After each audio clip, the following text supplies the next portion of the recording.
proud of myself for having the restraint to not change the scenes and have all of that go out to the stream. Hello and good evening. Welcome You back should have. That would to, have been hilarious. to Pathfinder. Thank you. Maybe I should have. Maybe I picked the wrong time to be like, Reserved. a smart person with Like, a there's whole no bunch better of way to controls in front of me that I shouldn't have. Uh, there's no better way to open up a thing than sit down, shut up, and let me speak. I mean, I could always just edit it to make that the start. But anyway, so we're back with some more Everybody. Pathfinder. It's been a couple weeks. So let's get into what happened last time. You guys had a short crisis at first, as there were some messages sent to a couple of you via sending spell. Sarah heard from her sister Kira again, who explained to her that she feels like she's being watched right now, and she's not convinced that the people watching her are the queen or anyone under the crown's um employ, basically. And so that naturally raised some eyebrows among those of you who were awake. Not included in that awake group of people is Theo, who slept through being spied on again. Um, Love and that for him. Sin also got a message from his brother, saying that in no ominous tones whatsoever that he realized that Sin had fled the city and must be spreading his evil scourge elsewhere in the world, and so he is going to take good care of everything that Sin left behind in Corvosa. You also Ooh. realize at that point that Crojan and his men had left the Acropolis, leaving a note thanking you for the potion, and that Crojan attempted to thank you himself, but couldn't because his intelligence score only was restored to a 2. So he too dumb to speak, and they had to kind of just drag him out of there. The next morning, you guys woke up. You guys basically grabbed the bone slayers that were traveling with you, and you left the Acropolis, and you started heading towards the grounds belonging to the Clan of the Moon, aka the Lyrune-Quah, and you encountered their de facto leader, or the Moon Maiden's de facto leader, at least, a woman named Tekrakai, and 3 of her fellow maidens, and they explained to you that a a fearsome magical beast known as a Red Reaver had taken over their sacred place called the House of the Moon and kind of turned it into its lair. And they had sent several of their number previously to try to dispatch the Red Reaver. All who tried were killed, and so they were subtly kind of asking for outside help with liberating their sacred ground, which you guys agreed to. You walked over there, and Reef decided to take a turn for himself to engage the Red Reaver one on one. Did not exactly go to plan. So the rest of you followed up, and you did what you could, but the Reaver's roar instilled fear in many of you, sending you fleeing from the house, leaving Sin and Sarah and a couple others to try to continue the fight. Oh, Drek as well. Which you guys were eventually victorious, suffering some injuries, but everyone's alive. As a show of gratitude for your efforts, the Moon Maidens, again led by Tekrakai, they gathered up the armor, the sets of armor, and the weapons that belonged to the maidens that had been slain before, and they gave them to you as a gift. So you are the owners of 3+1 sets of hide armor, as well as 5+1 star knives.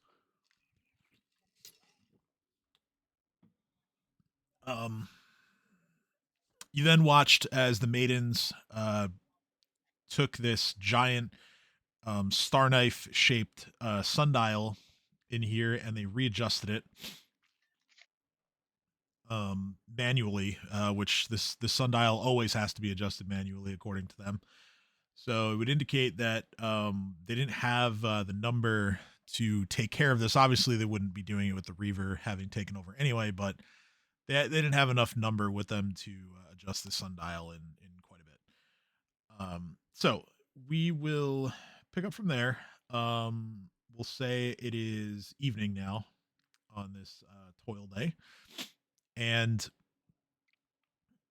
once again, the Bone Slayers they kind of take the same mo as when you guys were bedding down in the Acropolis. They will find a spot to sleep elsewhere because the Skurak tradition states that they do not make camp with the other clans. So they kind of just go find a spot nearby the House of the Moon and they take their leave, leaving the rest of you with the Moon Maidens as well as obviously the the corpse of the Red Reaver. But um, we didn't exactly go about harvesting or anything like that.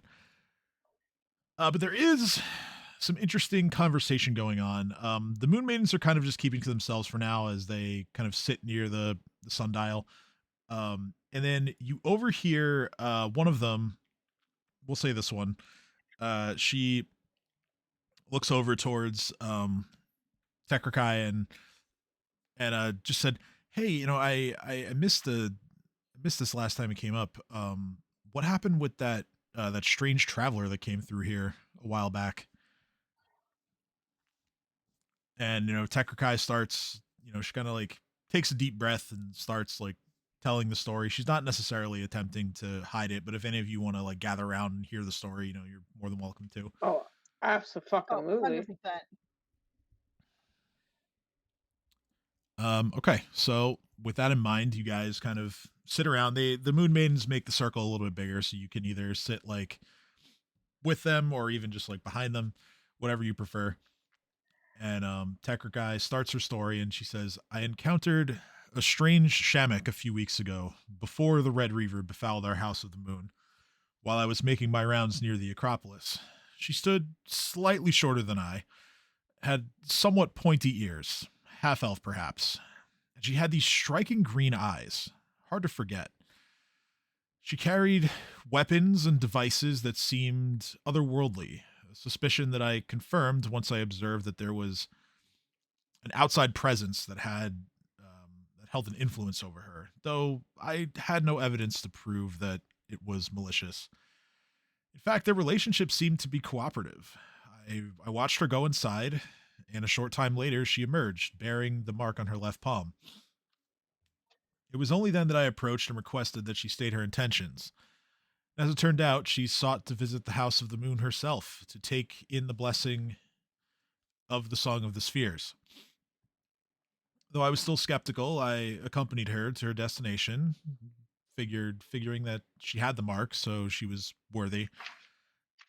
And I remained with her in the house while she received Night Spear's blessing that night.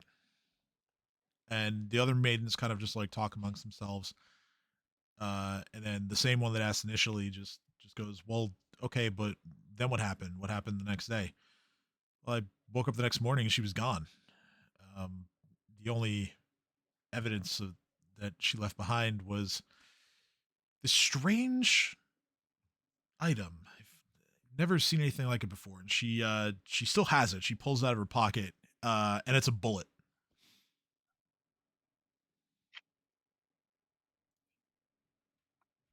A bullet. Holy shit. Okay. A Do we bullet. know what it is? Like pew pew wise, or do we need Um, to? yeah, I would say make a knowledge. This would probably be engineering. If anybody has it, I know obviously Sarah can, but I Sarah's gonna be do. like, "Ooh, gimme, gimme, gimme." On to the Oh engineering, yeah, I give it don't to have Sarah. that, so I'm automatically gonna assume that it's weak because it's tiny.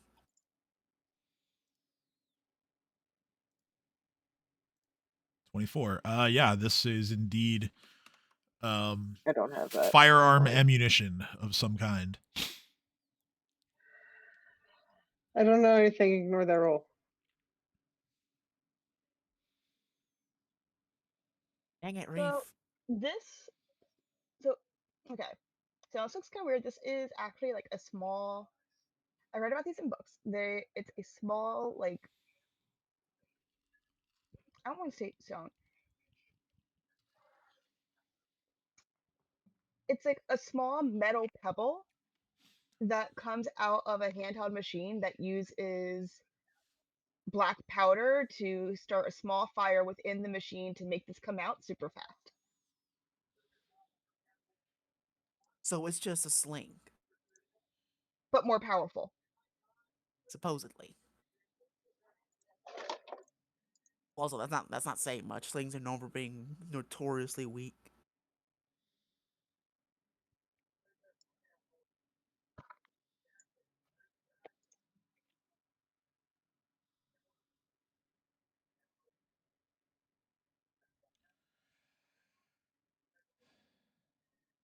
Okay.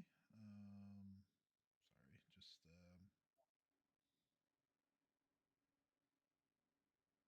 it's got a ton of Is that all they left? Like, is that all you've got? Because, like, I feel like it's a cliffhanger. I don't. So they left a single. So you explain to us what that does, right? Yeah, Yeah. so yeah, Sarah explains how it works. Okay, cool. Technokai doesn't know. So we're gonna look at them and be like, did this think those big boom bombs in tiny form? Yes. Fuck. It's not really a bomb necessarily because like it shoots something out rather than the explosion itself being the harm. Drek, The Well, explosion technically, happens within the machine to make it come out. and then the shell casing and it goes poof, which has a gunpowder behind the shell, which then explodes the actual bullet Well, from yes, but you the don't know that casing. part. But oh, well, You- I thought you explained it to us. you No, see that's what I was explaining. Is that there's a little mini explosion in the machine. you see Drek kind of like holding out his sling and kind of looking at it, and he's just like, can't be that big. That looks too small even for this. And Takrakai kind of perks up and she says, no, I assure you, it was a big thing. Big long device that I'm sure shoots those things. And yeah, That's what This you is mean because what you think is big and what we think is big is two totally completely different bigs. So how big are we talking? so I you think it's bigger than a slingshot. so you can see you're kind of like looking at all of you and like just seeing which of you like have your weapons out to try and find like something that's comparable in size. And she looks over at Reef's scythe just because it's like the only thing that's anywhere close to the size of uh whatever rifle? gun should be shooting this. Yeah. And Reef just looks down the hilt handle of his scythe, flips it over, and looks at the bottom of it, and goes, "So you tell me if I put hole in the bottom of this, that thing can go flying out of it?" If you put gunpowder in it. she says, no, it's not that simple. There were other mechanisms involved, but the device was, I would say, almost as big as your scythe there. Reef is rubbing his temples like this makes no sense. Why do they need such a big device to do? Does it? So it's a crossbow, but tiny No. boom. Well, kind of. Basically. There's no string. It's like it's handheld like a crossbow, but like it's all metal, and there's a little tiny boom instead of a string. Crossbow boom. So it's like an exploding crossbow bolt, but Sure. from the inside.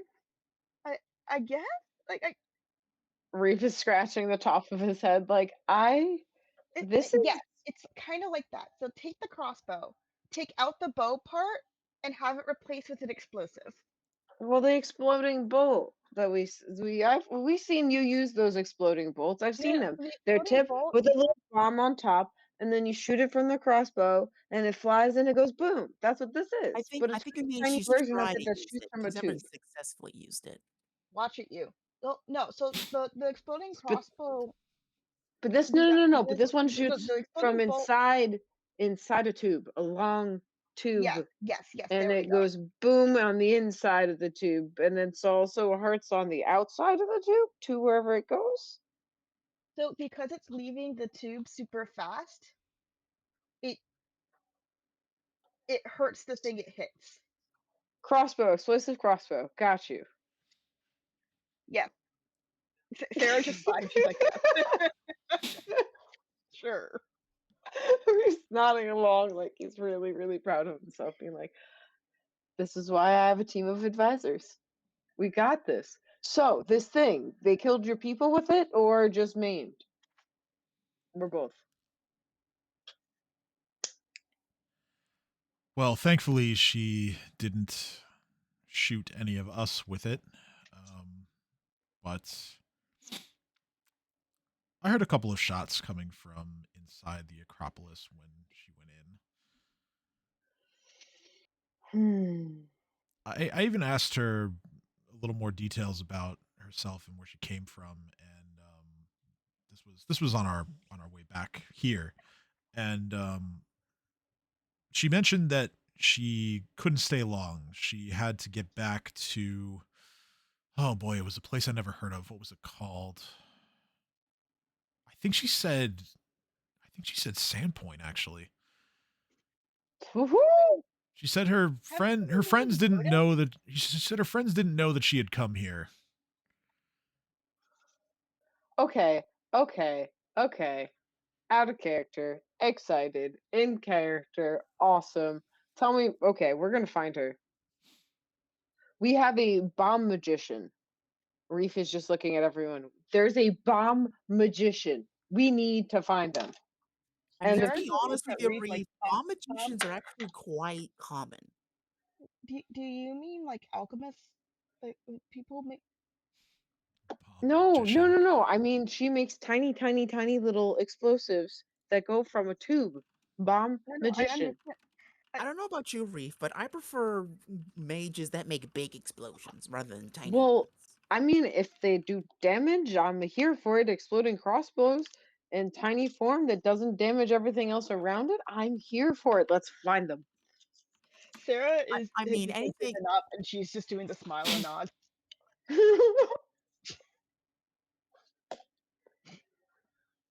I mean, yeah. I mean, to be fair, any damage is appreciated since you can't hit things very often.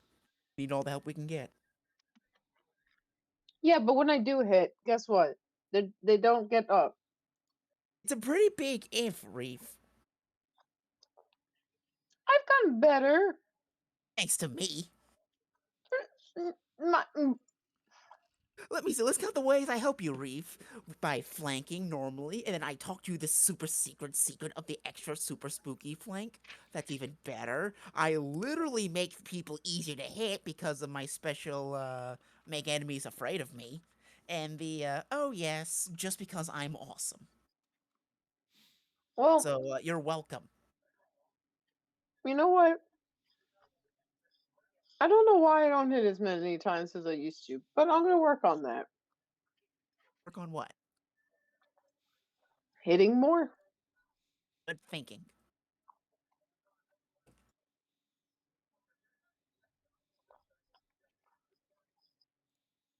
And then I turn to Arliss. Like after after I'm assuming that this is a while after our training. Like I will teach you this power to make people like Reef good.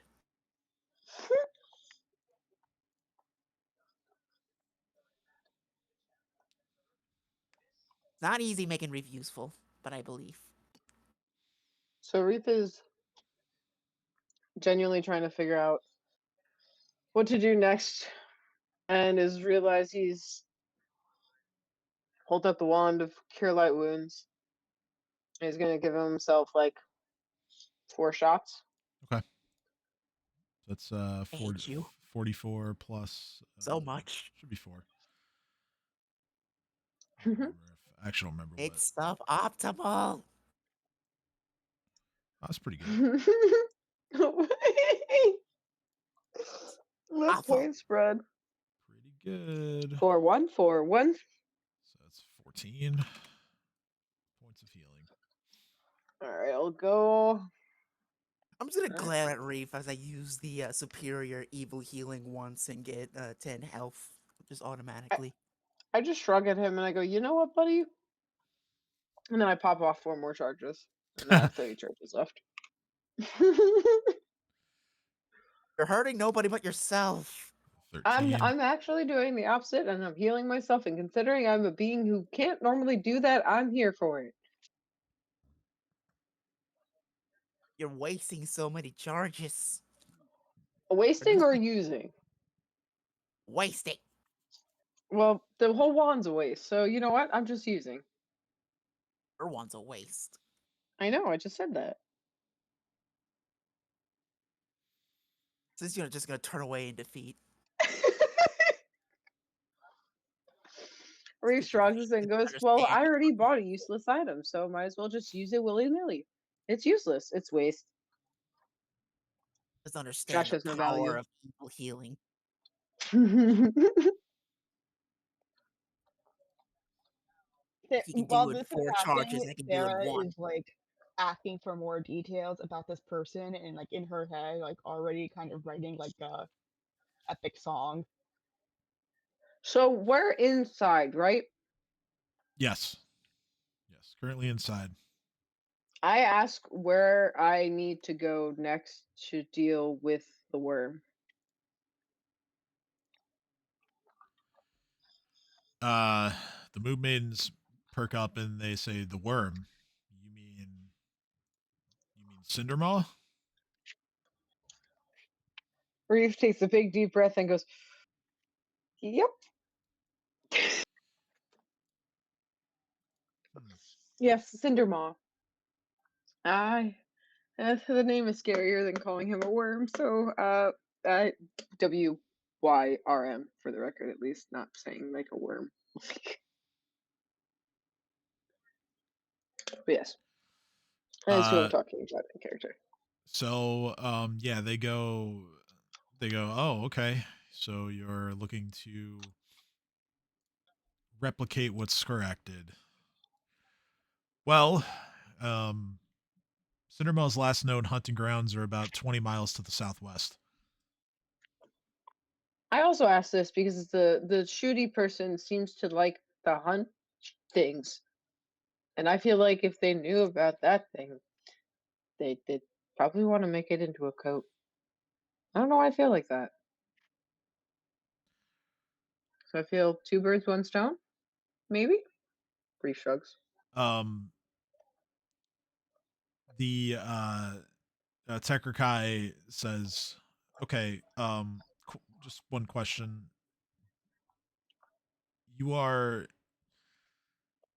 aiming to gain more respect with my people, correct?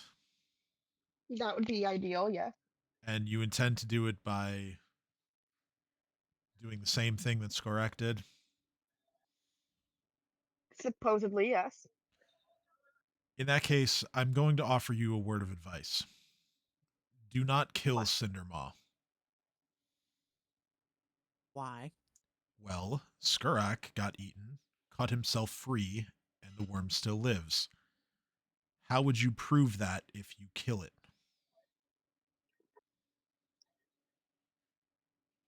Reef, you can see, just puts away the 3 tree feather tokens that he is holding in his hand into his pocket and goes, I wasn't gonna necessarily kill him. I was just gonna come out from inside of him, and if he died in the process, he was a weak worm.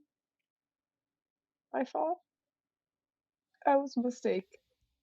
On the bright side, Reef, you don't have to worry about killing him.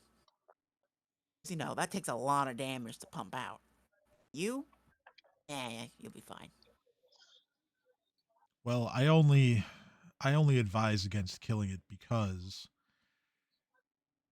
the Sklarquaw can be, well, let's just say they can twist achievements if they are not done to their liking, and they might say that if you killed Cindermaw, well, then it clearly couldn't have been that tough of a foe for you to escape from. Mm. So if I were Wait a you, second. I would replicate Yep. Skurak's feat and do no more. We have Reef witnesses, don't we? nods his head.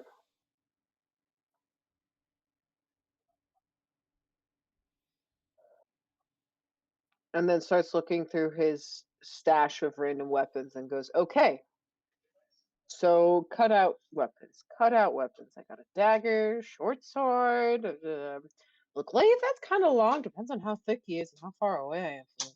The scythe, I mean, I could just hold it by the top and just kind of like, oh god, okay, we're doing this. I have the adamantine arrowhead. She also says magic would be acceptable too if you're so inclined. Or Wait, if Reef, you're not but if you want to be question. really cool, what you could do, Reef, is use your bare hands. Reef So grabs. how do we prove that we actually escaped then? We have Because witnesses. couldn't we 4 just as people at easily say, least. "Ah, yes, we went, we saw, we totally escaped. You just can't tell." That's what the four skull boys are for. That's their Tech purpose. Tekrakai looks towards you all and says, "Well, yes, that's why you're here waiting for the truth speaker. Ah, aha. I He will bear Reef Sarah face just witness." kind palm of slightly. Sarah just kind of does face palm and goes, "Yeah, sorry. Yep, yep, yep. You got Really, me. here's the thing. You got me worried and overthinking things." We just have to psych the dragon up to be eaten by another dragon and then not get digested by it while also coming out of it alive while also not killing it and exploding it from the inside with a giant tree. Yeah, super easy, Reef. You got this. Reef looks at Yandre and Terakai and Elakai and Meva and says, okay, I genuinely, wholeheartedly want to earn this respect and I want to do it the right way. I don't intend to kill Cindermaw. And then you see Reef try to coat his weapons and like dull the blades in any ways you can, like with like covering it with a bit of mud or something and just being like, okay, this is more blunt than he's doing everything he can to make it non-lethal before he engages. Okay. Out of character, I don't know how much prep I need to actually do that to, yeah. Ta-da.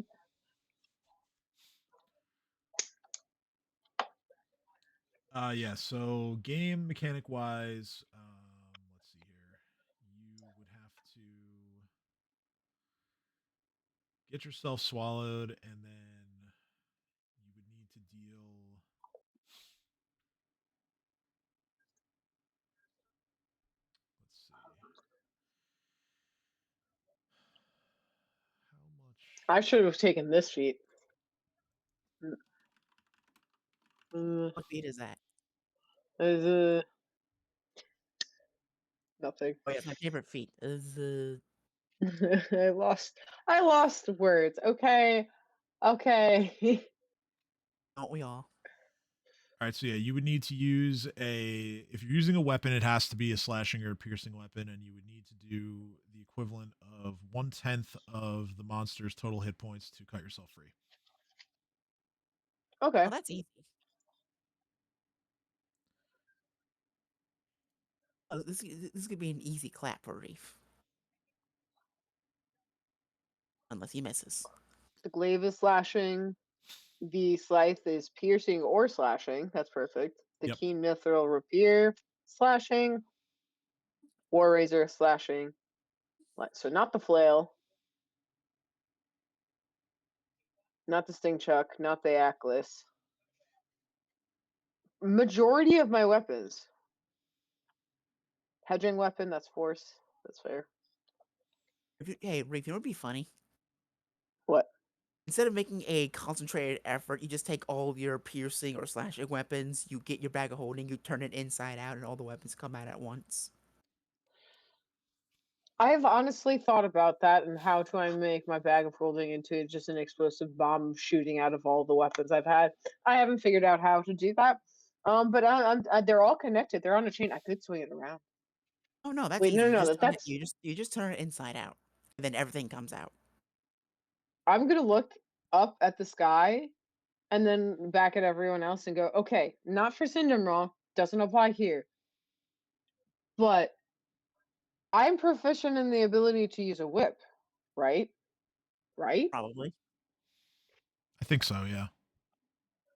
What is stopping me from drinking like a potion of giant strength or a potion or elixir of colossus or things like this nature to make me bigger or stronger, and then theoretically using this chain of weapons that I've created as a weapon whip? The main thing is that you don't have a potion of giantism. I do. I look at him and I go, "Boop, I have an enlarged person spell, and I have extra long arms, and I can cast that too, so I can enlarge myself and then make my arms spidery arms, and then I have like 20-foot reach, and then I swing this shit around. Can I do that?" I'm looking up at Garen and be like, "Is this clever enough to work, or am I going to hurt myself and everybody around me?" Um, roll knowledge religion. Let's see what our friend Yaren has to say about it. There's a lot to say, apparently. Dirty 20. I'll take it. Yaren, the voice you hear is you think it's Yaren's at least, and he just says, "My son, whether you succeed or fail at this task, it will be spectacular." Reef nods and goes, "I can make a weapon whip," under his breath. Okay, so not for Cindermaw. I genuinely look at everyone and goes, "I think it's most fitting if I keep with the scythe and or the rapier. I'm going to put the rapier actually reasonably fashioned to my hip like it should be, and I'm going to put the chain of other weapons back in the bag. And I'm going to actually have the rapier unhooked from that, as well as my scythe, because I don't plan on throwing them. And if I do, I'm inside a dragon. They're not going to get far." Um, Reef then hands all of his non-essential items over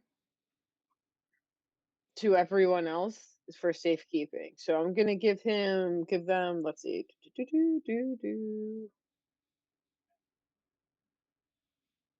I'm gonna give them all my rations. I'm gonna hand Sarah this time the little crown and goes, "While I'm in Wormland, don't let anyone else die and do stupid things like I'm about to do." Sarah takes the crown and safely puts it in her bag of holding. She's like, I will keep it safe for you. No, no, no, no. Reef rifles through your bag and puts No, it on Sarah your goes, head. Sarah's trying to like, And then goes, "No, you don't let the idiots die." And then I keep walking "Not forward. you idiot. Oh, okay. You can't see my face right now, but right now I'm like face palming so hard. It's like ugh. Reef is going to give Sin his wand of cure light wounds. All right, sweet, the useless wand. Thank you. I'm also going to give him one of the tree feather tokens I have. So DM, you can tell him what that does. Let's And see. then Tree feather token. I'm going to go to Elif when he's not looking, and I'm going to hand her some of the garlic in case there's vampires. In case there's vampires. So yeah, Yeah, so now I have the 9 pieces instead of 10. the tree feather token, when used, it is an instantaneous effect that causes a 60-foot tall, 5-foot diameter oak tree to spring into being. I hand that to you with mischievous grin and be like, "You'll find a good use for this." Hmm. And then I'm going to go to Theo. I'm Zombie also Theo. zombie Theo, yes. I'm gonna give him 2 vials of holy water. So now I have 32 instead of 34. I'm also gonna give him a potion of bull strength because he I feel like our chief strategist might need help pulling me out of the fucking goddamn worm. And then I'm going to go to Drek and be like, "Hey, buddy. Hey, pal." And I'm going to give him the manacles of cooperation and be like, "If you guys have anyone sneak up on you, knock them out, put these on." Yes, Your Majesty. And then Reef goes and looks at everybody and brushes himself off and goes, "Okay, we're going to just eat." And Reef takes out the one last little piece of ration he has left and is just sitting there eating with his legs crossed and be like, "We're going to wait for the truth seer and everything's going to be fine. It's just going to be fine." I would hope so, because I'm gonna be honest with you, Reef, that's a really bad last meal. Yep, it's fine. Crunch on a Really really, fine. really dried nut. Okay, so at this point, Tekrikai just says, well, I'm glad you've hyped yourself up to do this. Like I said, it's gonna be a few days before the truth speaker gets here, but I'm sure you'll find ways to keep yourself occupied until then. So if you want, I can time skip us to when he arrives. If you guys would want to role play some other stuff, like we can certainly do that. Raining heart. Leave it up to you guys what you want to do. Sarah is The going to background. spend the next couple of days writing turning what she heard about the mysterious visitor into a song. So she is Like going this. to annoy the crap out of Sin and be like, "What do you think of this?" This And she is is, specifically going to Sin because she knows it annoys him to death. this is She's like also just going to ask Reef giving and her Theo like for their half. opinions, but she knows that. But she enjoys poking Sin. She likes poking the bear. Of course you do. Like the entire time, he's just training Arliss, so he's just going, mm-hmm. Yeah, sounds good. Totally. Mm-hmm. Sounds good. Remember, Arliss, 99% of being a devil is instilling fear into your enemies. So I should add a part about her defeating a devil. Got it. Piss off. um. Okay, so you guys work on that stuff over the next couple of days. Work on this stuff. Um, going to Poor DM herding cats. no, it's all good. I'm just gonna flip the day to where we're gonna be. It's fine. Don't As worry about it. on Oath Day, 2 days later, it is the first of the month named after the deity that you find yourself surrounded by. It is the month of Desness, and first thing in the morning, Tekrikai receives a message. She kind of like perks up. It is like looking at the ceiling for a few seconds, and then she kind of just returns to her business. And again, one of the Moon Maidens just goes, "What was that?" And she just says, "Interestingly enough, that was the mysterious visitor. She told me that she is grateful for the time we spent in the conversations, and she has completed a project that she has been working on. And I thought I heard an explosion just before the message cut out. Oh dear. I don't know. Oh dear. I don't know whether she Probably- intended for me to hear that. Don't worry about it. I'm pretty sure it's a happy explosion.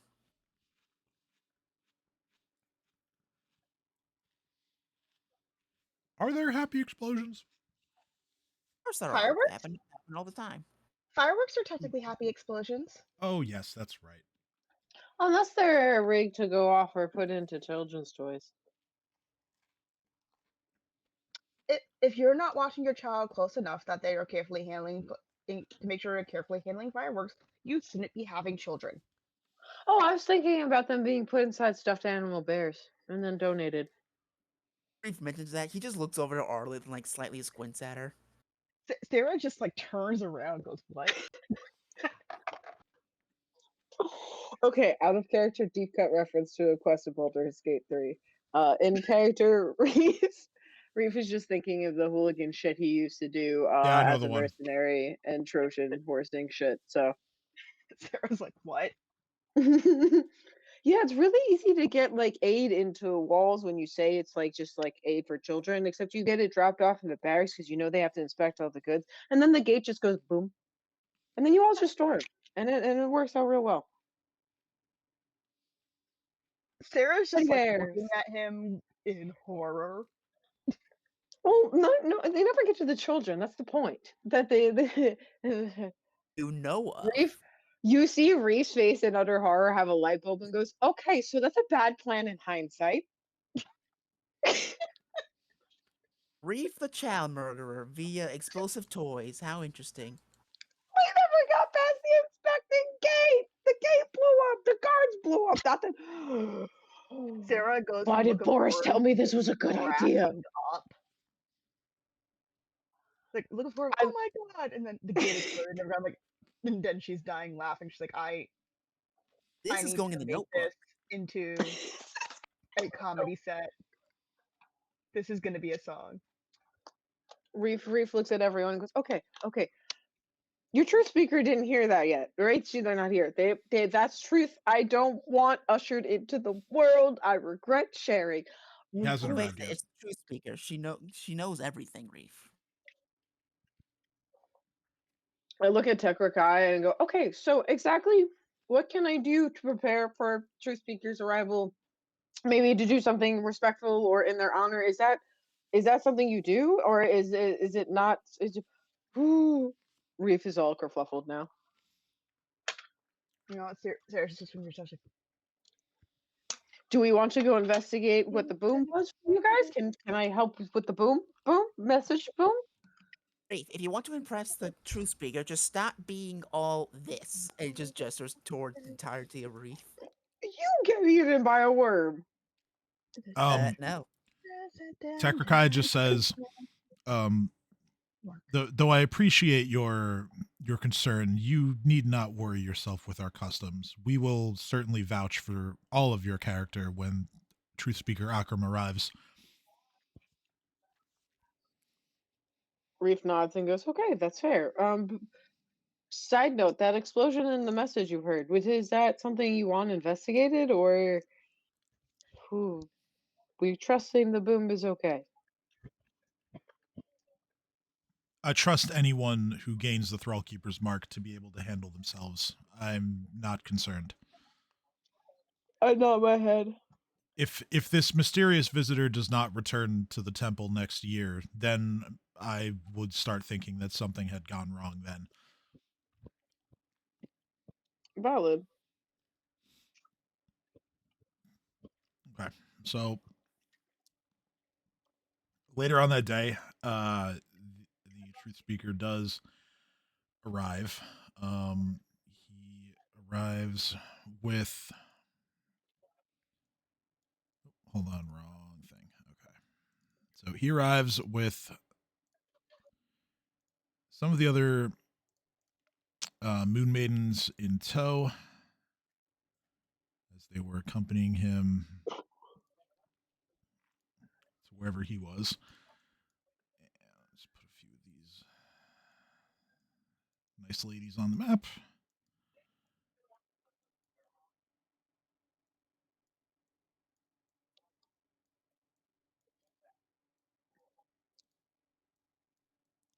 And once they're all accounted for, they all enter the temple. So,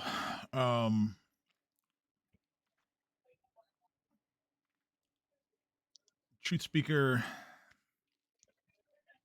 Akram greets Tekrakai and the other Moon Maidens, and you see him slightly bow his head, and he says, "I see that the problem," as he looks to his left to find, I took it off the map, but the body is still there. He says, "I see that the problem here has been taken care of. Well done." And Tekrakai says, "Thank you, Truth Speaker, but we could not have done it without the support and the assistance of all of these. And she wants to use the word shamik because that's what the Shoanti refer to you guys as, but she kind of like bites her tongue and she says, "Esteemed guests of the Lyrune-Quah."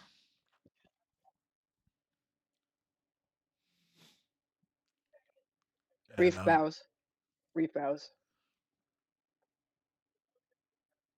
And then he gives dagger eyes to Drek to do the same.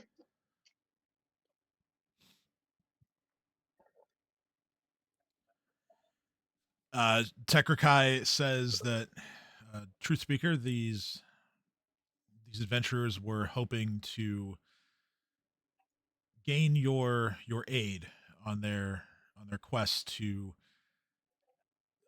what was it that you guys are here for again? What? I'm trying to gain the respect of the various tribes and your people out here to be worthy enough to gain the knowledge I need to, well, help my people at the end of the day.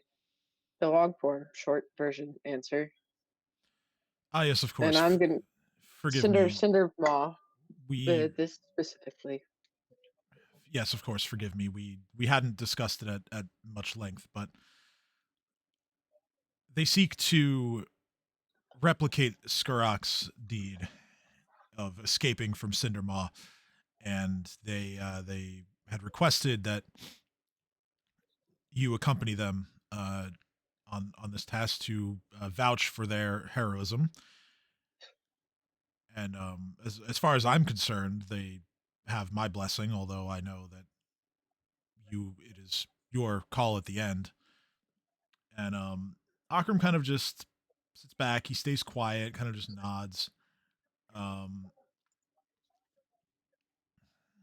and he says, "Very interesting. Yes, yes, I will join you." Hmm? Reef is excited and his eyes light up. Really?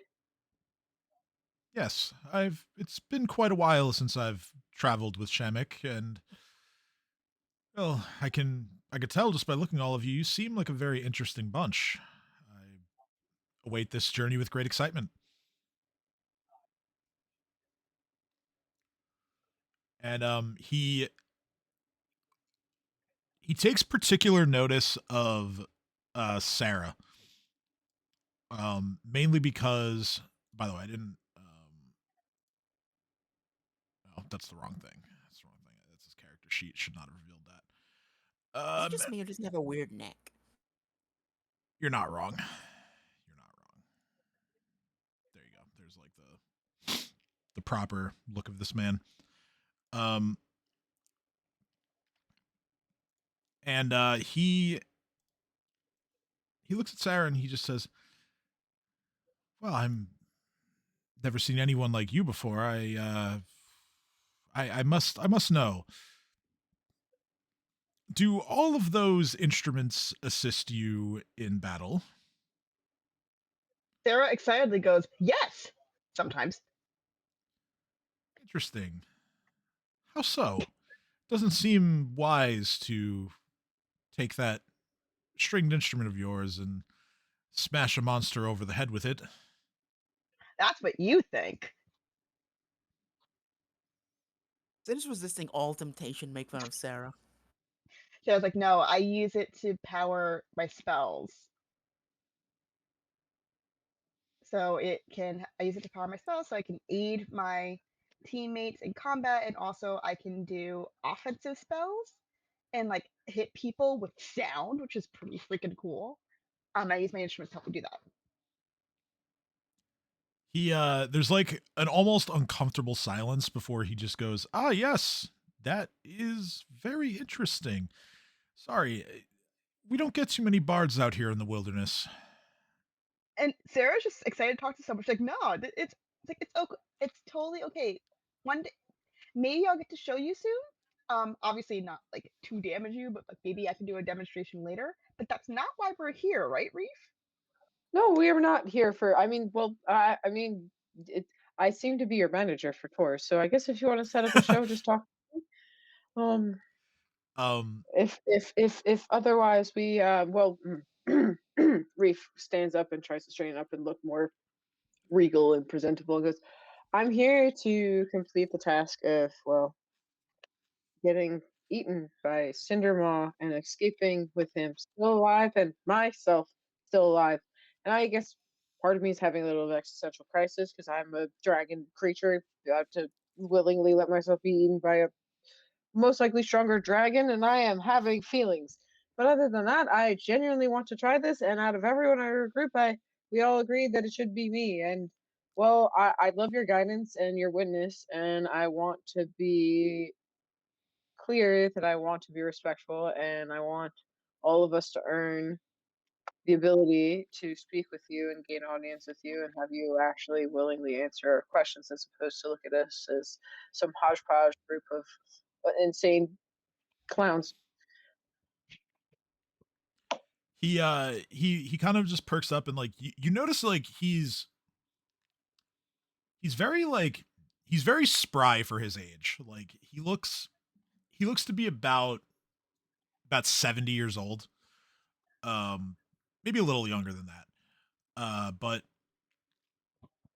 he's very excited and he's like, "Oh, this all sounds wonderful. I can't wait to witness it." And he again turns to Sarah and says, "Perhaps you could set the mood for your friend's deed here. Reef Once we claps and get looks there, at of her. course." Yes, yes, of course. Ah, wonderful. Well, we should make haste then. Reef nods and says, "Please lead the way. I don't actually know where I'm going." Because he took like 3 steps forward proudly and excitedly, and then went, "I don't where." Of course, of course. I can show you where to go. It's no trouble at all. At this point, you notice that neither Tekrakai nor any of the other Moon Maidens are like moving to come along. Um, any of you who wants to roll knowledge local can do so to try and determine why that is. I would love I to. know everything.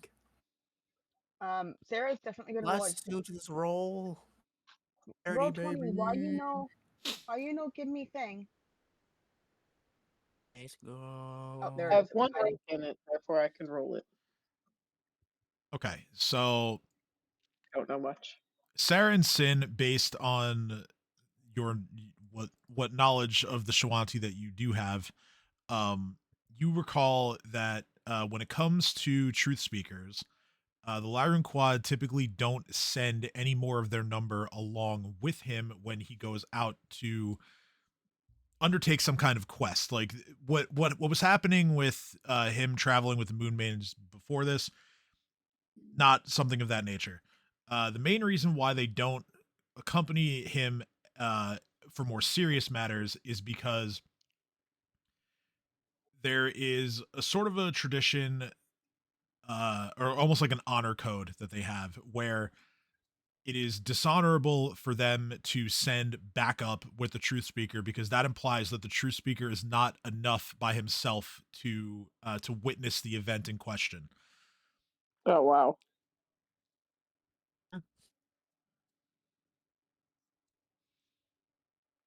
So they will all the rest of them are all going to remain here and probably just like clean up the body of the Red Reaver and just clean up the temple in general. So if there were any parts of the Red Reaver that you wanted to harvest, now is probably the time. So On it. I call dibs on its horns and teeth. It What? Come on. it does not have horns. well, they do that. Okay, I'll I call dibs on you placing, like, ripping out its ribs, place it on top of its head, and then I claim that. And its teeth. I'm gonna see if there's any parts of it that are worth like using for potions or components that we make or might be worth selling Um, before I start just hacking into this magical beast thing. so you guys appraised the body last session, and the answer you got was that um probably wouldn't be I don't worth a remember. lot to most, but the right buyer would certainly pay up for something like this. Oh, its tongue. I totally called dibs on its tongue. Fair. That way I can pull jokes saying, "What's wrong, Reef? Red Reaver got your tongue?" Well, you know what? I wave my hand and be like, you can have him. All right. It's yours. All yours. Have fun. Sweet, all mine.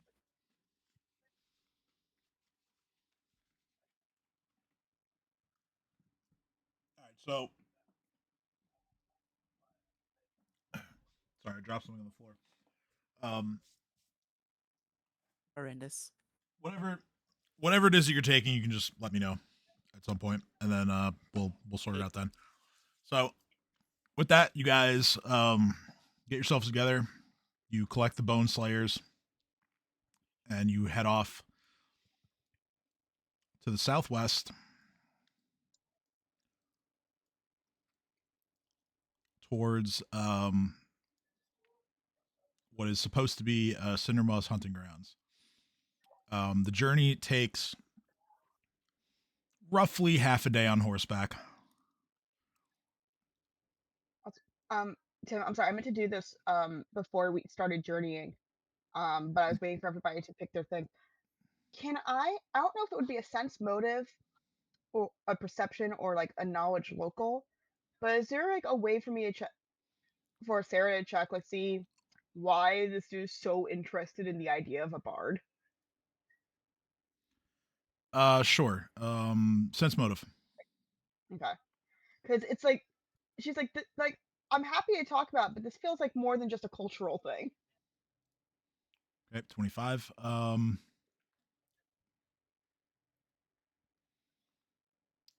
So you get the sense that he, again, you think back to when he made mention of specifically the fact that he said like, oh, we don't get a lot of you out here in the wilderness. And he I forgot to adjust hit points for resting for a couple days. Let me take care of that quick. You get the sense that he's really interested in you because you seem like you're out of place here. Okay. So it's not like so it's basically one of these things is not like the other type of thing. Kind of, yeah. He just finds you really fascinating because Okay. he's not used to seeing people like you. One way to put it. Yeah, Sarah was just she's like, you seem way too interested in me, and she knows it's the moon man, and she knows about the history. She's like, does he think I'm like, is he insulted that I'm here? Like, what is happening? Okay. Thank you. Yeah, no worries. All right, so let me get to where I need to be here in my notes and materials and on Sirenscape because I'm sure there's some music here that I have to be putting on. Let's see here. Okay, Cindermaw.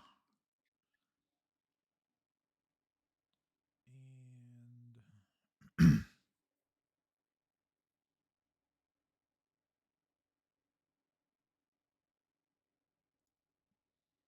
let's put this for now.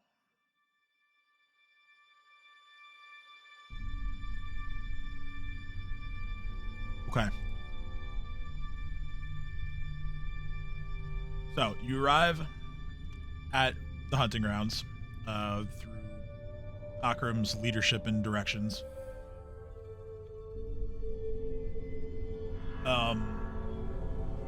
For now, you don't see anything, but go ahead and roll perception to see if you can spot or listen to anything that is going on around you. Advanced eyeballs go. Can you roll for me? I took you. Yeah.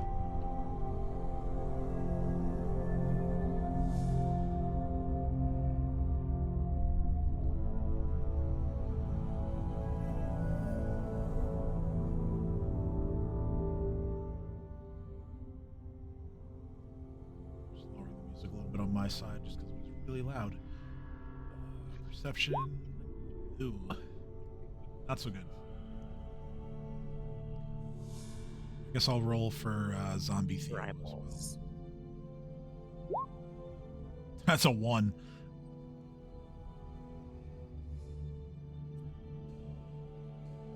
hate to see that. Yeah. So, there's a little bit of like kind of, hushed, like kind of murmuring as you guys are looking around the landscape. Same with the Bone Slayers. They're kind of just talking amongst themselves while this is going on.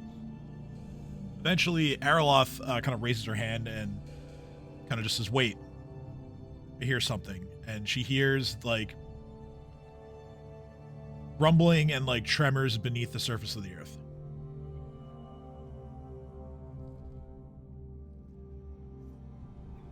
Good eye, Arlith. Reef, time to get eaten.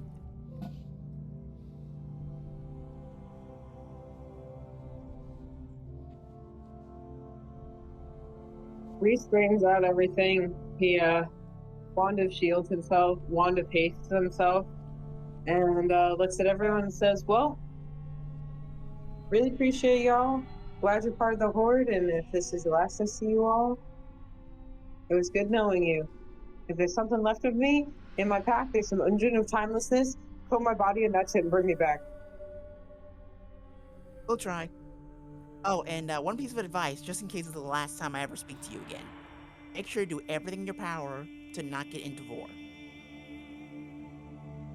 Okay, will do. Okay.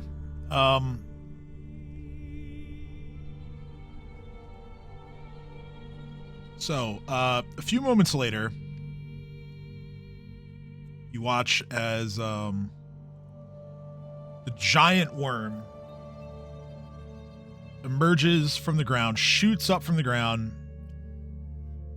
travels a little bit through the air this way, and then crashes back down and burrows inside yet again.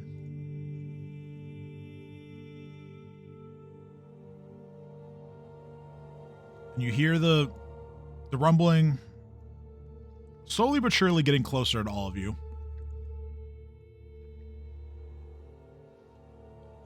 And then in another sort of display of its size and power, the worm appears once again, going through the air over all of you and landing on the other side, burrowing once more.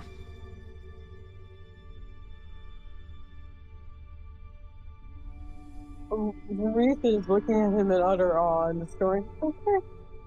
I look at everyone and I look at the tooth speaker and I go, "Am I allowed to go get his attention, or do I wait? I'm ready." Akram just don't want- says, I would advise in favor of trying to get its attention. Yes, but he points out to like a short distance further to the south, and he's like, "You should do it from over there." Reef nods and looks at everyone and says, "All right, here I go." And I guess is going to check on the length of spells he casts and recast them right before he leaves and takes off and flies off to the exact spot he was pointed out to go. Okay, yeah, I'm just going to assume that you're still good on that. So you fly to right around there. Akram turns to everybody else and just says, "Well, I didn't want all of us to get eaten." So are y'all Love that. still on the moon map? While this is happening, Reef, if you are making any sort of attempt to appear particularly appetizing to this worm, go ahead and roll a bluff check.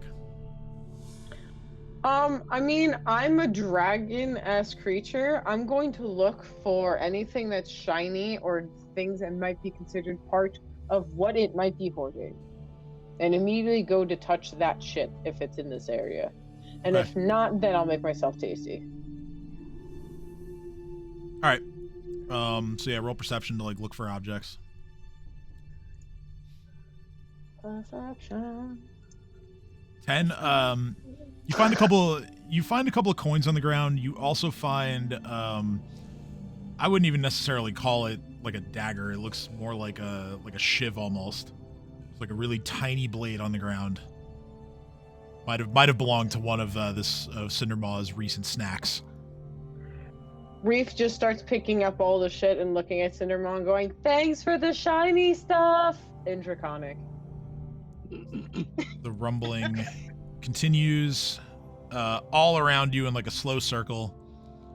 But the Cindermaw wants to make sure you know that it has you surrounded. Alright, Reef is going to look at him and fly up slightly and goes, "Yeah, you go in ground, I go in air." Alright. Go ahead and make that bluff roll for me. Yep. 24, pretty good. Alright, Take so now Cindermaw gets to... Is there any chance that Cindermaw is a Carosin? No. Cindermaw gets to make a sense motive to try to oppose it. And it rolled a 3. So, despite the fact that it recently fed, Cindermaw is very much enticed by Reef. By the way, while this is happening, Sarah has started a bardic performance. She turns to Akram and says, "Watch this." Okay. And does a bardic performance to inspire greatness. Okay, cool. So let me... I think I still have a tab of Reef sheet on it. Let's make sure I have that going on. So, inspire greatness. So yeah, in addition to the things that it does give, Inspire Greatness also provides temporary hit points, I believe. So, Reef, go ahead and roll, I think it's 2d10.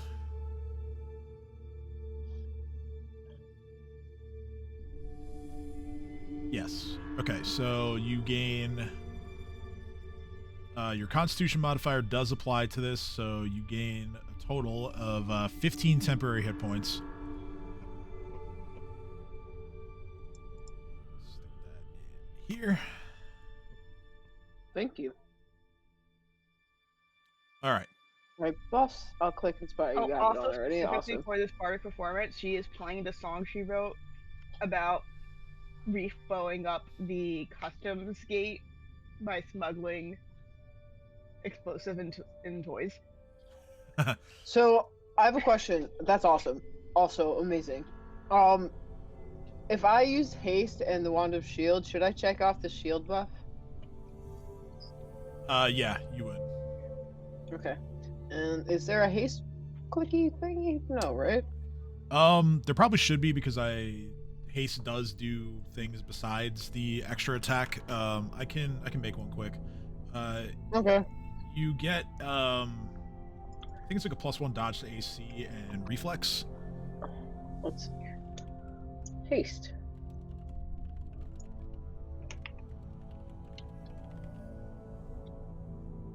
Okay. Gets a +1 bonus on attack rolls and +1 dodge bonus on AC and reflex saves. I forgot the attacks. Let me add that quick.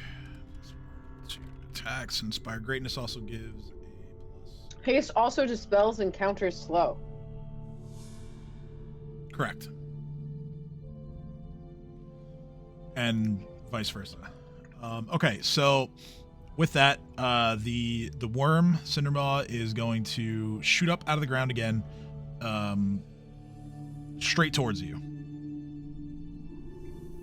My movement speed is doubled, including my burrow and climb and fly. Let's go. Okay, so straight towards you, coming up out of the ground. What do you do? Reef, coats himself in whatever oily ration he has left, and just, like, puts whatever random helmet he's looted on his head, and stands there leaning forward, like, "Alright, let's go!" All right. Hands down at his sides, trying to minimize as much damage, trying to guard himself as much as possible so he can just go straight down the gullet and not get chomped. Yeah, so the Cindermaw leaps up from the ground, catches you in the air, and then essentially goes with you back down to the ground and into it. It's moving through the ground, which that doesn't really affect you, other than, again, just the fact that you're inside of the worm. So it is going to use its swallow whole ability, of course, to take you in. You are now inside. For being swallowed whole, you suffer some damage. Yep. Did my best to minimize that, but it's gonna be. I knew it was gonna happen. It's gonna be 36 points of damage, and you can now make your attack roll. For the purposes of what we're doing right now, swallowed whole does involve the grapple condition, so you will be attacking while grappled. Which means that you are at I believe it's a -5. Let's see here.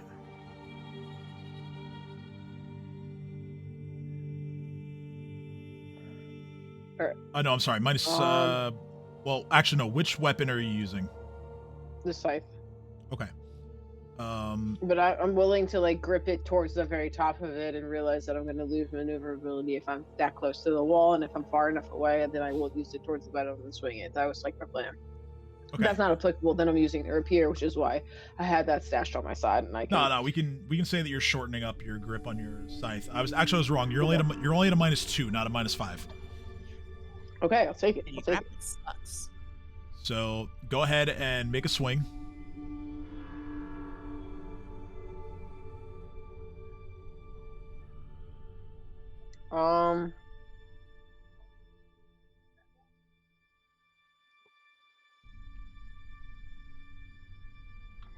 Can I, instead of swinging,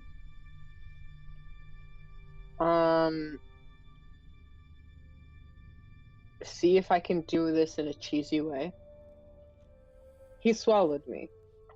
I have Correct. to get myself out of him. Yep.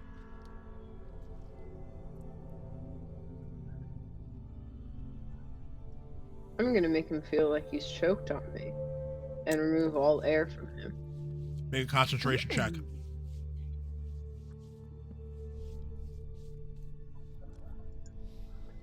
Pretty good. That's pretty good. Let me make sure that is good enough.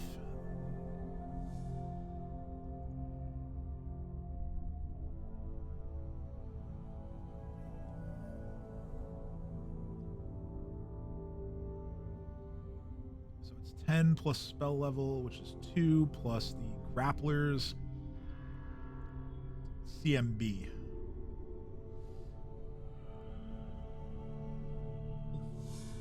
That's not good enough. You lose the spell. Worth a shot. 18 loses the spell. Big oof. Oof. Worth a shot. Worth a shot. Still worth a shot. Okay. So Reef is going to ready himself up. So even with the +1 bonus from haste. Mm-hmm. Fuck. Alright. Alright.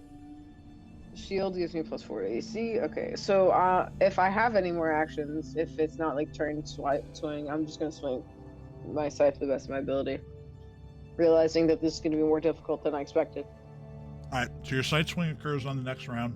You take another 28 points of damage. Whew. Go ahead and roll your scythe.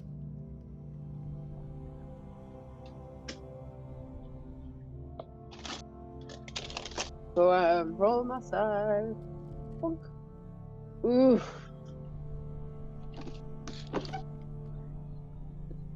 Good numbers, Reef. It only looks scary because a few ones here and there. You know how it be.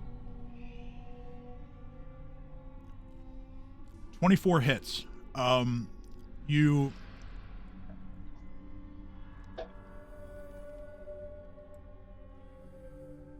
slice as best you can. You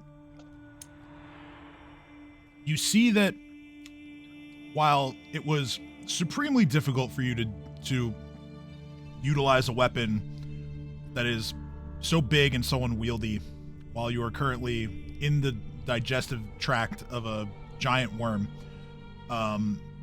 but you did enough damage to feel confident that one more good swing could could be able to free you.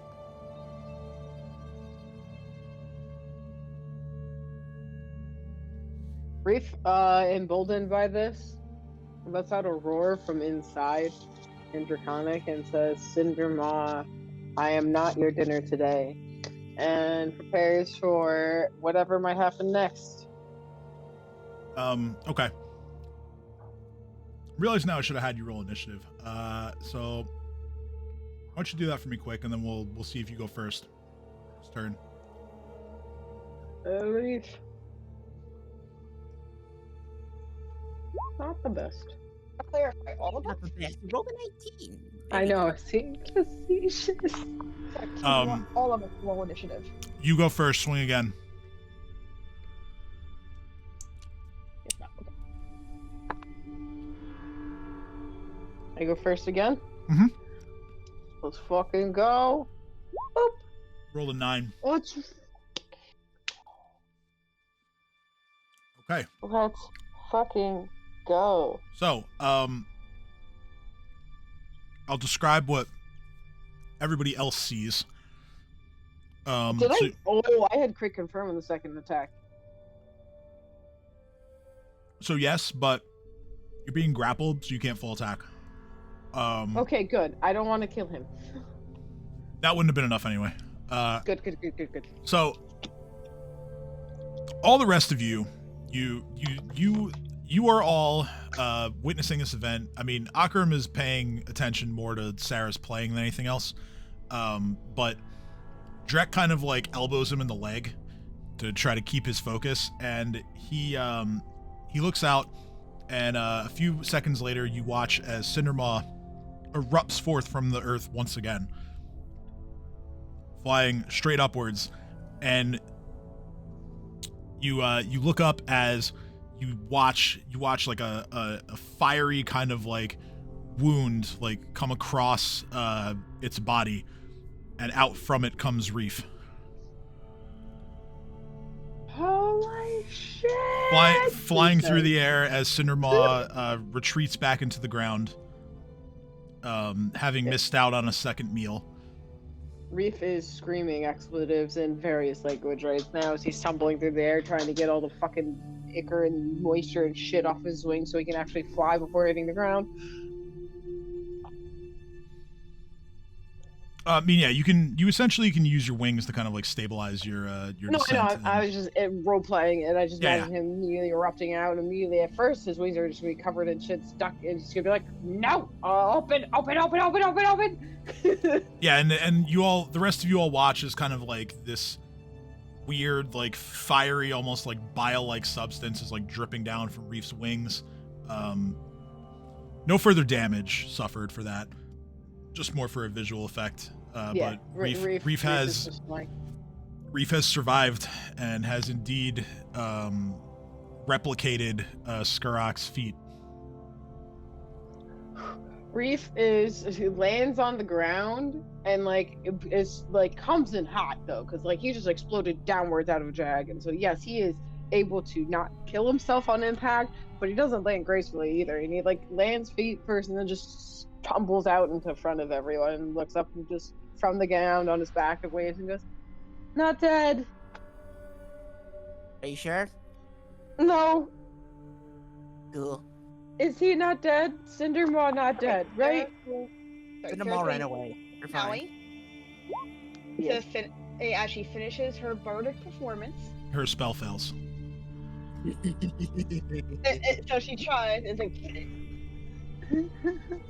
then she looks, she goes, "Fuck, I broke a string." Akram Every turns time. Akram turns to you and just says, "Oh, it's okay. We can work on that." I like this dude.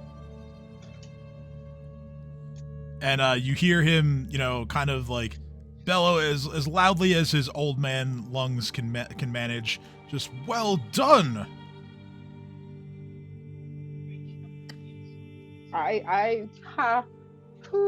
Yes, thank you. I am not dead, and Cindermaw is not dead. I do not want to do that again. I only do that once, right? Akram looks at you and says, "No, that is more than sufficient." Reef just like sighs of relief and looks up at everyone and goes, "Okay, good." Is it Reef, Sarah's like? Is it a Reef naps time now? Reef takes a nap now. Yeah, that sounds right. wanna take drugs later as celebration? I got some Yeah, cool ones. I like that Wait. plan. Let's do it. Sarah's like, you right now. That's how You this come works. That's out, how it always so works. doesn't matter what you say. Like,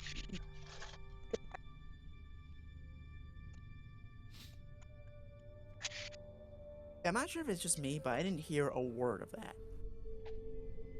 Like, actually. Yeah, I heard some kind of like Sorry. scratchy noises, and I wasn't sure what was going on. sorry, I got up to get water. Oh, no worries. You're Just making sure it's all. That was my water. Or the. Okay, so it's like, You I mean, did. yes, I can't stop you, but yes, you did good. Go do drugs. Go Not do with me, drugs. Go do drugs.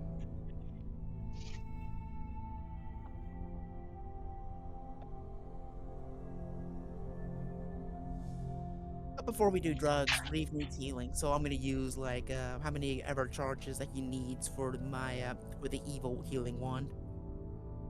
The best part is, you're gonna do the infernal, even though I gave you the cure light wounds. I wasn't sure if you're gonna slightly drain that one. Oh, I know you gave me the cure light wounds wand. I'm not gonna use it though. I'm using the other one. Better. Now here's the other question. I don't expect the tree back, but will you guys give anything else back, or will you all hold on to everything I've given you? Because you have free will and free choice. Oh no, Reef, I'm gonna do very evil moment. Instead of giving you your wand of healing back, I'm gonna give you the wand of. Well, too shy to you then. And you Fine, won't know the whatever. difference. So I'm gonna force you to be optimal with your wand usage. I mean, and you know he'll use it too. That's the best part. Exactly. Like, it's not like I Oh. won't use it. It's all part of my evil plan to make you optimal. I mean, it's working, so like, no judgment. Ooh, haha. Wahaha. We'll figure out Sure. wand trade later because I don't know how many charges you have on your wand. Shark bait. Ooh, haha. I have 30. Worm bait. Ooh ha ha.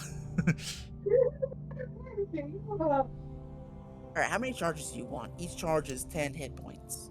I have 30 points on my wand, 30 charges on my wand, so you can do whatever you want with my wand. And your wand, I don't know how many charges it has, so I guess, you show me. I am pretty bloodied about, I don't know, like 40% of the way to death. Reef is actually saying arbitrary numbers. It doesn't actually math out that way out of character. So he's just like, I hurt. Help me. Not actually metagaming, to be clear. He's like, I feel like walking halfway to death, but not quite halfway to death. Maybe Exactly. like 2/3 way to death. I'm Or just maybe gonna, like 1/3 way to gonna, death, just a little bit more. I'm just gonna use it once and just say, like, after you get a good feel of exactly how much it does, I'm just gonna ask you how many more do you want. Reef is gonna look up and go, okay, well, I mean, Reef is looking down and going, okay, so the major slice in my leg is not gushing anymore. That's good. All these other wounds are just open. You see little acid pock marks from whatever fucking liquid was in that goddamn digestive tract.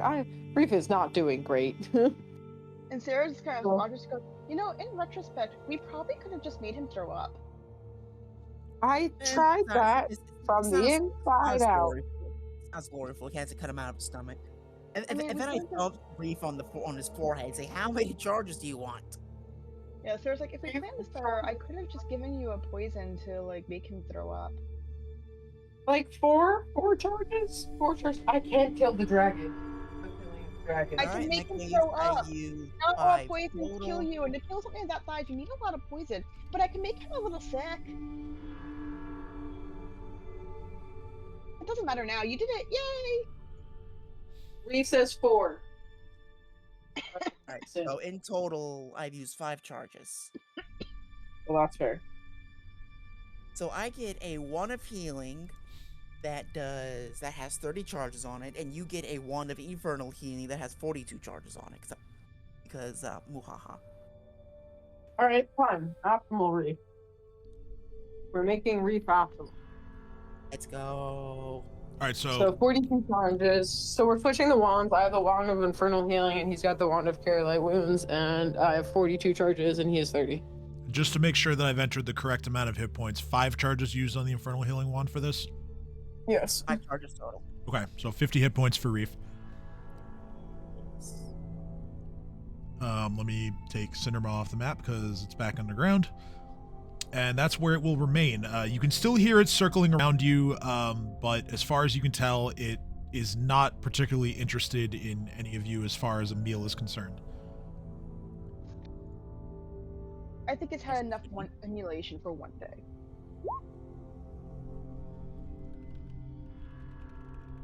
Trying to add this to my list.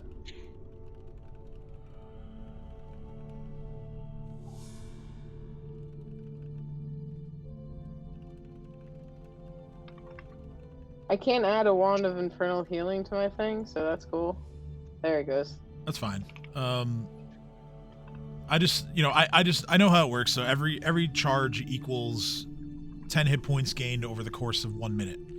It's fast healing 1 is the effect. Yeah. I was just making a point that 42. The funny thing about the magic is that if anybody tries to detect what alignment you are while this is taking effect, it just sees you as evil. Yeah. Which for you gives you credence to your stupid fucking claim that you're evil. It's not stupid if it's true. It's stupid. You're making it true, and now you gave me the power to do it. Ha ha! You're not evil. I'm gonna give you a wand of goodness. I have no idea what you're talking about. That's the one of cure light wounds you have over there. I'm giving you a wand of goodness now. Good luck. What are you? Hey God, you know how I think we should best celebrate Reef winning? Drugs. What's that? By taking a short break so we can go potty. Sure, yeah, we can go to break now. That's fine. Okay. Yeah, so I don't know, we'll figure it's 7:15 now. Let's say 7 o'clock. Come back. Sounds good. Sounds See you all at 7. All right. So see you in about 15 minutes, everyone. Have a good break.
But being vertical Oh, is... everything.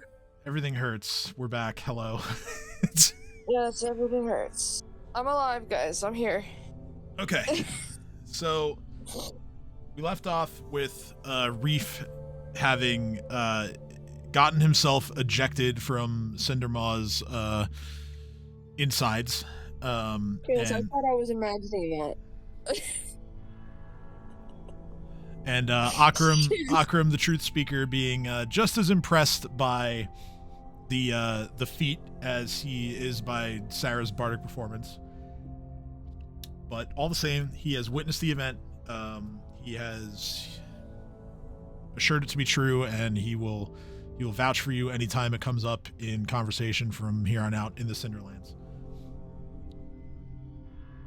And then Sin and Reef traded healing wands, and Reef healed himself. Nice. I healed. Okay. You take the dog on a walk. Yeah, thank you. Order of operations, but yes.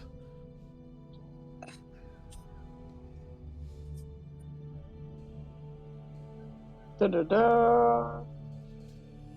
Alright, I'm going back horizontally. I get it.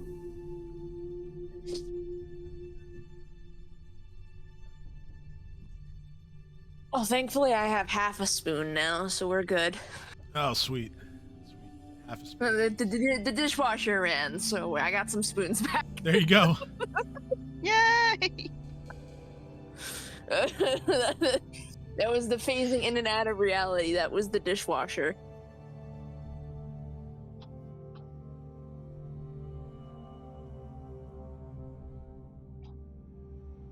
Oh my god.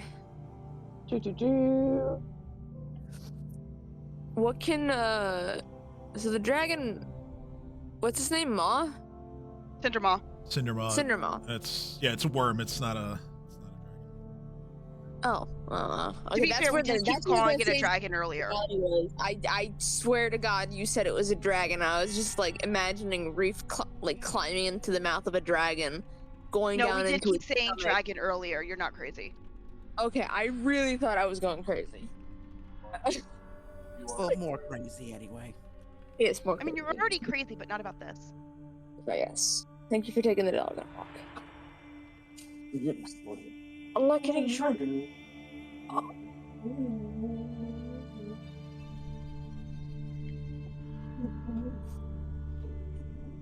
All right, so Do you guys hear the dog? No. No. Oh. I thought I did, but maybe I didn't. They heard me washing the dish I used for dinner earlier. No, she was just going. Like Pansy She does. just wants you to love her. She wants to go on a fucking walk.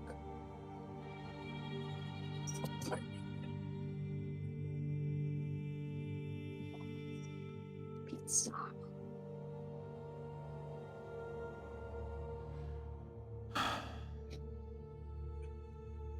So with that, Akram looks at all of you and says, well, I'm certain that now that you have this story to tell, you'll be wanting to go to probably the Lyrune-Quah, right? I suppose. No.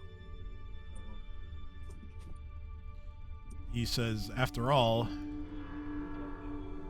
Skurak was one of theirs.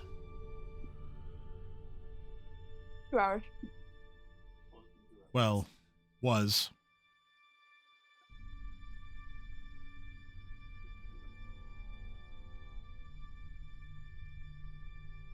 But Oh. that said, his feat was how he redeemed himself.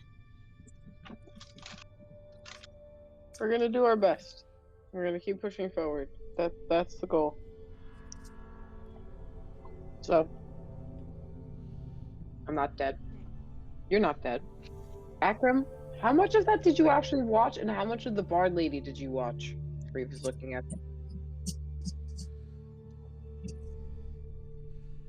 He I was like, Drek made sure he watched the important part of you getting out. Yeah, and you hear from beneath you, Drek just go, yes, your majesty, I made him watch. Thank you, Drek.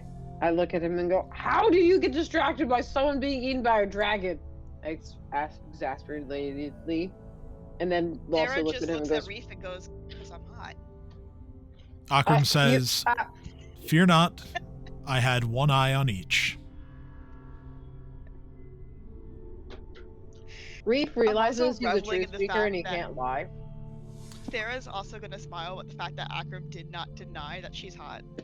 The only hot thing about you is that you're full of hot air. Damn straight I am, but that doesn't negate what I was saying. You swear that you see him wink at you, Sarah. I'm so glad. Kind of one of those like it'll be our secret sort of winks. Yay!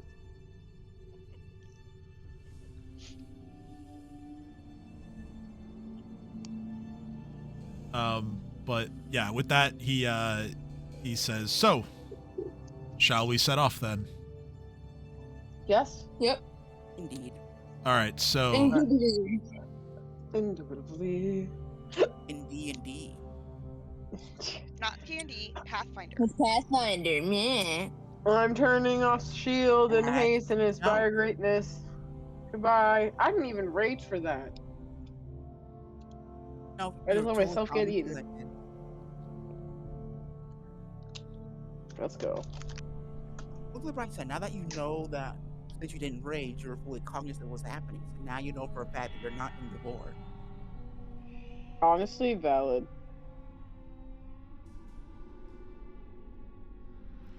all right, so the journey from the hunting grounds over to the settlement known as Flameford will take about a full day.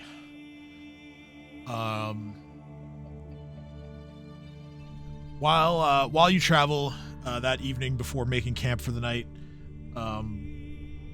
Akram does his best to avoid pestering, but he's asking Sarah to basically just tell him stories of your travels. Sarah does so with glee, because, like, you know, that's her job, and she very much enjoys it. She's good at it. So she Good at it. regales That's him funny. with stories of their adventures, some of which she has already, like, kind of composed into song. So for those, she's like, "I have a song about this. Do you want to hear it?" But she's like, and she asked him, like, "Do you want, like, the storyteller version or, like, the dry academic version?" He says, "No, I'd like some excitement." Sarah goes, "Okay, so," and she, like, pulls on, like, full storyteller mode. She has music accompaniment, she does voices. She very much has fun regaling him with stories of their adventures. Nice. And yeah, he kind of he eats it all up. He's very excited to hear about everything you guys have done already. And let me, I know there's like some stuff in here for him. I'm looking at that picture of Cindermaw, and boy, am I glad that we made Reef get eaten because I don't like Sarlacc. Yeah, I'm realizing that I goofed and I never moved you guys to the correct map. So now you're on that map, so you can see everything that was on it, and you can see how big Cindermaw is. I just assumed there wasn't a map and was No. like, "Okay, theater of the mind, it's no, fine." there was. I fucked up. I mean, I was in theater of the mind, so it's all good. Yeah, I mean, it worked out for me. Oh, and another kind of important, important to him at least, question that he asks is, he says, "Now, granted, I've only seen, well, I suppose I didn't even get to see him fight since he was inside of that horrible worm. What you did today, is that a tactic that you employ often?" Yes. Really? Yeah. Sarah asked for clarification of what do you mean? What other monsters has the dragon freed himself from? Oh, I I mean, mean, he we freed normally himself don't from get the evil eaten by the halfling. things. Like, we normally don't get eaten by the things we fight. That's a new one for us. I mean, I've freed myself from the arms of a carrion golem. I have popped myself out of. I just don't want to tell that story. There was also this one time when you opened the door and he ran straight into something. Yes. That was funny. Okay. Reef had a bad encounter with battle elephants, we'll say.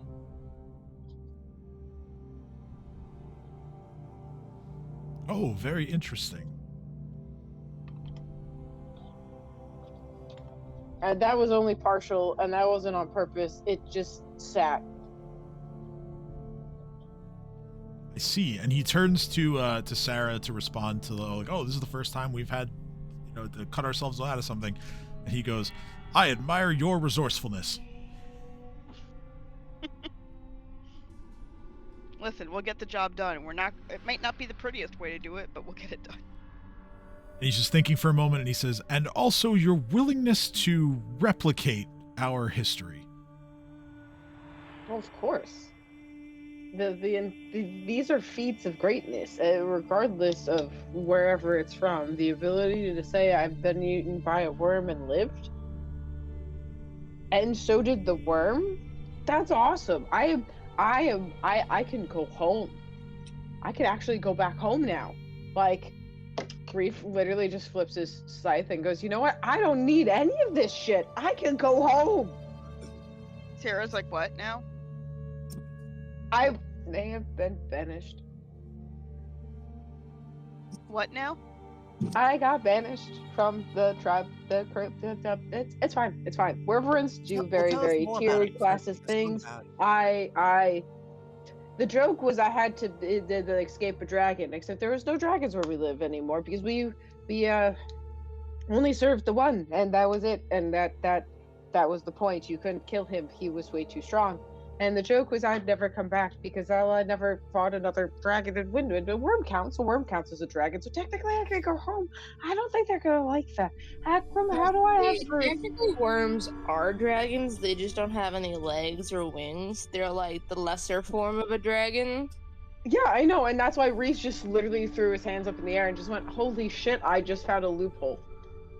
First of all, no, they're not. Second of all, Nick's been telling me that alligators and dragons are basically the same thing, except one has wings and one doesn't. That's not how biology works. That's how that works. That's how this works. That is how this works. Reef says, "I get to go home later.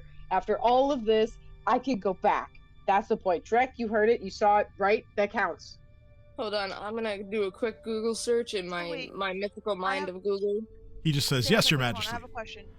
If the worm is a ground dragon, and dragons Are dragons? sharks, Yes, Does that a make worm the is worm- a type of dragon. Don't interact. does that make the worm a ground shark? It is a ground shark. It's just a land shark. So then we have ocean sharks, we have sky sharks, which are dragons, and now we have land sharks, which are worms. Also, just go to the bestiary on D20 and see what Another Worm says. And it's called, this mighty two-headed dragon has a six-legged serpentine body that ends in a writhing whip-like tail. So they can be dragons. And I'm ergo, literally telling you, I googled, are worms dragons? And it says, yes, a worm is a type of dragon. and I'm agreeing with you, and We're- using Pathfinder stat block to back it up. It's a different type of worm. Like, worms are basically the elder of elder dragons. So, no, they're not the same thing. I'm gonna bop you on the head in character. Sin, I got eaten by a dragon and lived. You got eaten by an overgrown earthworm. Look, if Reef wants to I don't call even it a have an dragon answer to for fulfill that. if Reef wants to call it a dragon to fulfill a Kristen? stupid rule, then it's a freaking dragon, okay? But what if he goes back and it doesn't count that he'll be banished again? Double banished. No one wants to be double banished. I am just excited about the fact that there is a way. I'm just excited. I'm just excited.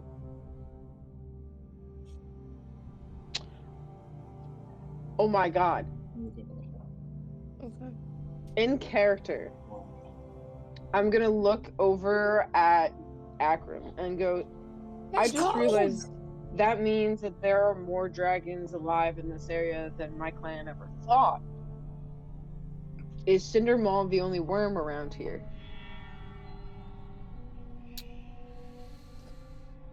Well, that we know of, yes. A worm of that size would have a massive hunting ground, big enough that I would imagine it would extend throughout the Cinderlands, or at least its influence would, such that another creature of its type would not come here and not encroach. But I suppose it's possible that others could be around. We've just seen no evidence of them yet. Reef nods his head and goes, okay, good.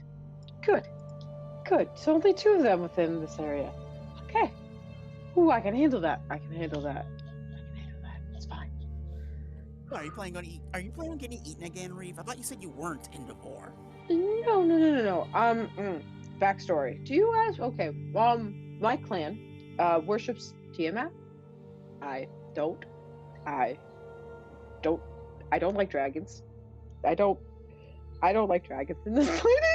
Sarah just kind of looks at him, confused, when he says he doesn't like dragons. Yeah, because aren't you a dragon? Well, I'm a Wyvern, thank you, and I'm a magical combination of a Wyvern and a kobold, and I point at Trek and go, so combo of him and a Wyvern. I'm a bastard of a thing. I am magic incarnate, no. So you're not a dragon. You have If called not yourself dragon, a then why before. dragon shaped? Well, yeah, because I'm trying to deal with my fear, just like Batman calls himself Batman. What do you want from me? What's a Batman? What? Oh yeah, what's a Batman? He's a guy who runs around Corvosa in a batsuit thinking he's a superhero. He doesn't Who's get one much of done, and he usually just helps with the children, but it's fine. He's harmless. All right. Yeah, sure. Just like your child murdering teddy bears, eh? You know what? I don't respond to this. This is whenever you respond, Riff, because I have this written down. It will go down in history that you've done that. Sarah's like, did you not listen to the song that I played? That was entirely about that. I was very proud of the line, the children got fireworks that day. Like, the children got Reef, fireworks that acknowledge day and your, I ran away. advisor.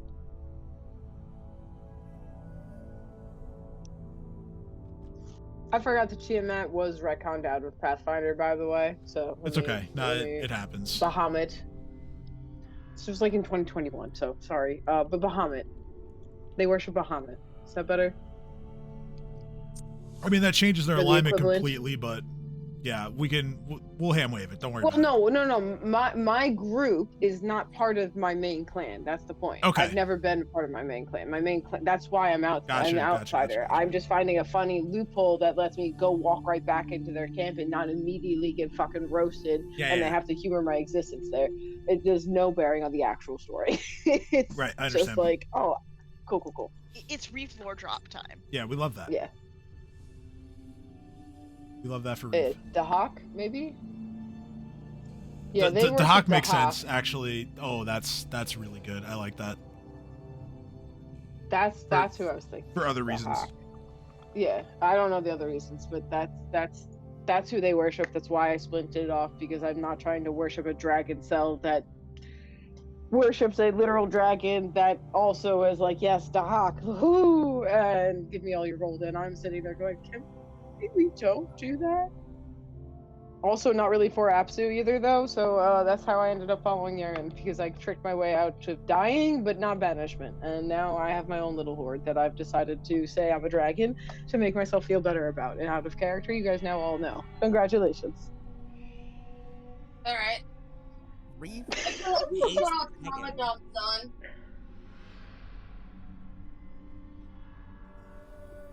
Ah, fuck! I broke something. Oh no. That's not good. Also, now we have another thing to make fun of Reef with. Let's go. Can we not? You know I must. Wait, did we say anything about when you talked about your past? Then turns away. I have no idea what you're talking about. Oh, don't be shy. What say you? Sin has always been a devil, will always be a devil, and is a right old bastard. Yeah, Yaren just finds this hysterical that he somehow usurped me into And his right. religion. So here I am. Do not worry. Everyone can be redeemed. Uh-huh. I don't know about that. And after that, Sarah just under her breath, kindly just looks at Sin and goes, "You're welcome," and walks away. Nah, nah.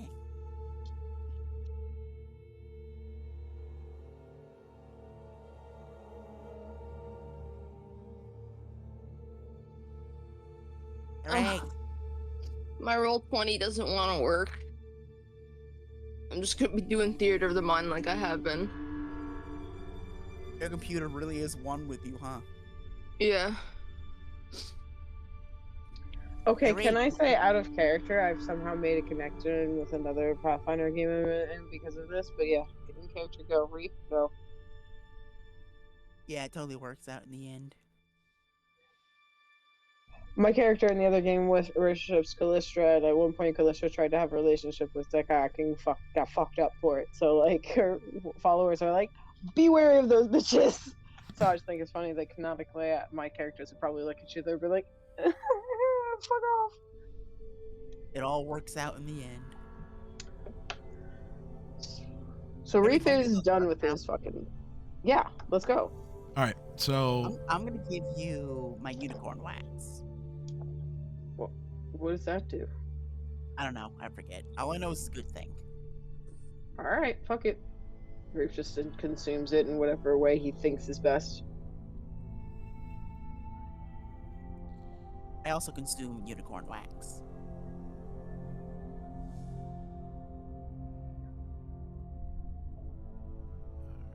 I need to remember what Pixie Fire does. Oh, never mind. I wrote it down. Burning this wax-like substance that is found under the tongues of certain unicorns and inhaling the smoke will cause the user to experience hallucinations of a magical, bright, and colorful world for 1d12 hours. Increases the wisdom score by 1 for 1d6 hours. I wrote this down. Good job, me. Thank you, me.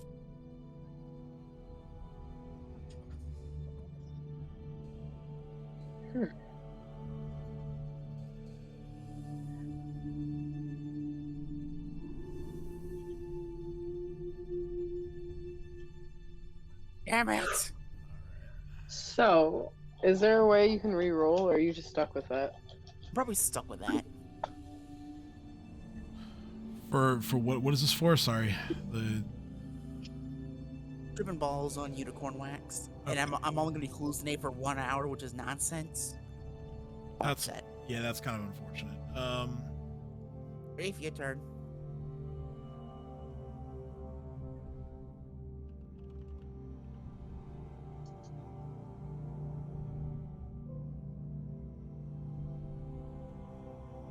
Also roll a 1d6.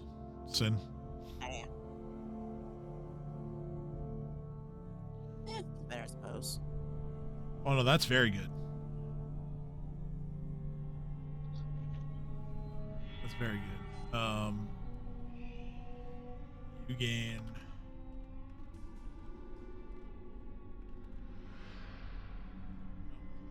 Type something. You gain a +1 to your wisdom for 5 hours. Oh, still a -1.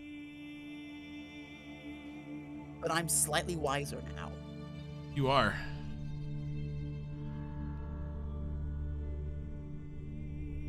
That's not the fun bit. I wanted to be 1d12, only 1 hour.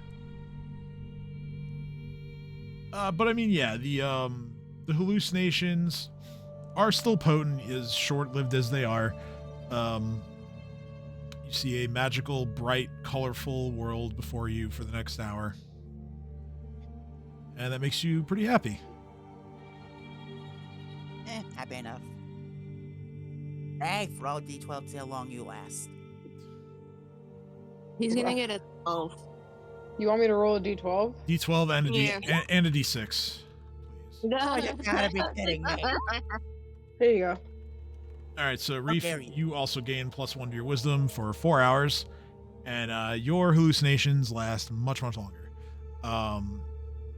You take the drug, and this is, I would imagine, before bedding down, before traveling further, and you have very vivid dreams of again, very like whimsical place, much like Sin was seeing in his hallucinations, and when you wake up, you're still kind of feeling it for another couple of hours.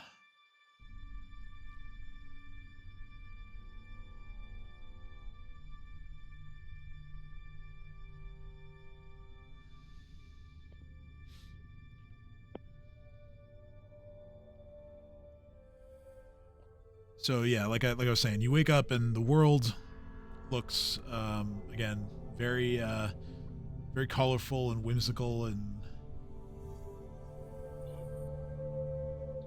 such.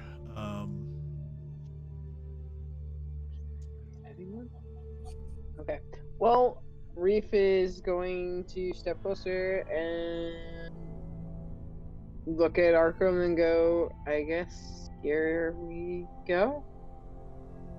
Says yes, let's continue, and he gets everyone ready and on their horses and ready to move out. Let's see. Okay, that's gorgeous. What is? My map just zoomed out and I can see everything in actual size as opposed to just Mega Reef because my game got stuck. And I mean gorgeous as in I can just see the game in the map and now know what we're doing as opposed to I moved Reef and everything worked again, so I'm not gonna complain. There you go. On horseback, I guess. Onwards. Yeah, Sam, which way you wanna go first? No, we got somewhere to be, I guess. Oh my god. Yeah, so I tried. they lead you, or rather, Akram continues to lead you further towards Flameford. As far as like map positioning is concerned, Flameford is like straight east from Cindermaw's hunting grounds. So you guys complete your journey over there. Holy shit tits. Yeah, just gotta place you guys on the map. All right, 1v. It's basically what are we? 8 versus 100. We got this. Oh God. These are all Lyrune-Quah tribe members, as well as this person who I should really give a better nameplate to. He's here. He's the chieftain, and I forgot about that guy. Let me put him back on the map. Krojan, of course, is there. Krojan still babbling like an idiot as he has not had sufficient time to fully recover yet. Good. That brings me joy. But all the same, you are before we get to this point, you are intercepted along the way by a group of Lyrune-Quah clan members. These are not quite the same as the men that were with Krojan in the Acropolis. These are very skilled warriors, and that is evident as there is some. They kind of in a display of power. They set the ground before them ablaze, and you watch as like they're all mounted, and none of their mounts react to the fire at all. They have been extremely well trained to remain perfectly calm at the sight of flames.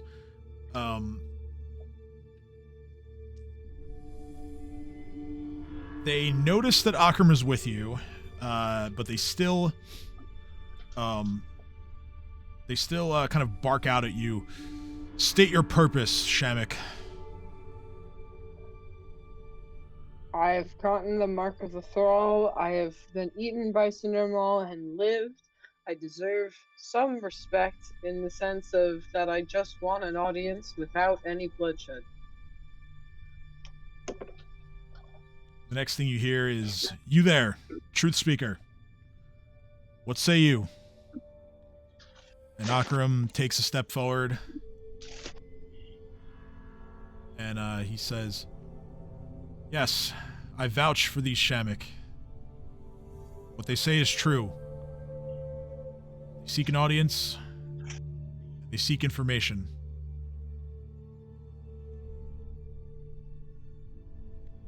And Reef bows his head slightly in respect. So the truth speaker speaking for them and respectfully on their behalf. He says, very well. Truth speaker, I trust you know the way.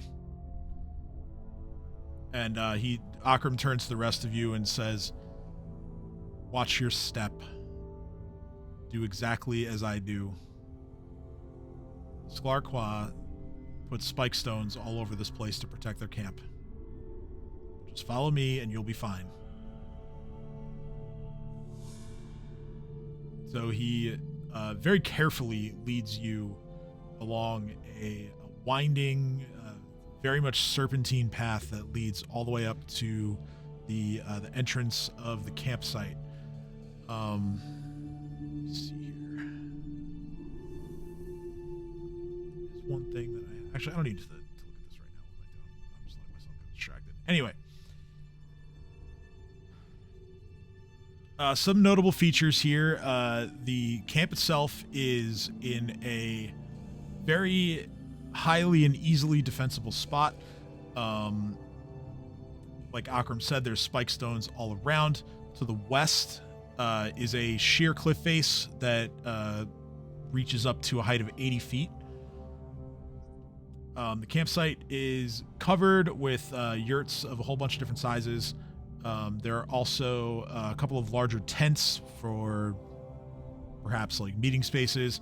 And you see a pretty good sized yard where all of the horses are kept. The number of Lyrune-Quah tribesmen numbers is considerably more than what can be accommodated here, leading you to believe that not everybody stays here. They all kind of just, well, not all of them, but a lot of them just go about their own way, and then when there's business to take care of, they all reconvene here. Or rather, present today, besides all of the Thundercallers and the Burn Riders, are, of course, Krojan, who I mentioned earlier, and this guy who is the chieftain of the clan. He is Chief Ready-Clar.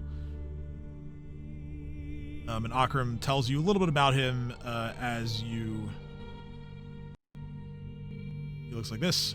I labeled that wrong. Don't worry about it. Yeah, he tells you a little bit about him as you guys are making the walk up to the camp. He explains that Ready-Clar has had a very firm and steady hand over the Lyrune-Quah during his time as the chieftain, and he says that he is very well respected by not only his clan but the Shoanti and the Lyrune-Quah as well. Although the relations between the Lyrune-Quah and the others are not the best right now, both of the other clans and tribes clearly respect and understand the amount of power that Ready-Clar wields. He also makes mention of the fact that, given that you have already met and have dealt with Krojan before, Ready-Clar is Krojan's uncle. Oh dear. Is he thrilled with us? You don't know yet, but there's not a whole lot more time for preparatory conversations as you guys have gotten through the spike stones and you are at the base of the camp. Let's see, I don't recall if there are voice lines for him. Okay, so... Yeah, I see. Let me take you through a couple of the points of interest. Like I said, there's the approach, which you've already been on. The heart of the camp is a massive fire that remains lit. Every night, the tribe gathers in front of the fire to have their feast, and they discuss whatever important matters happen to be on the mind. You see I mentioned the corral yard already.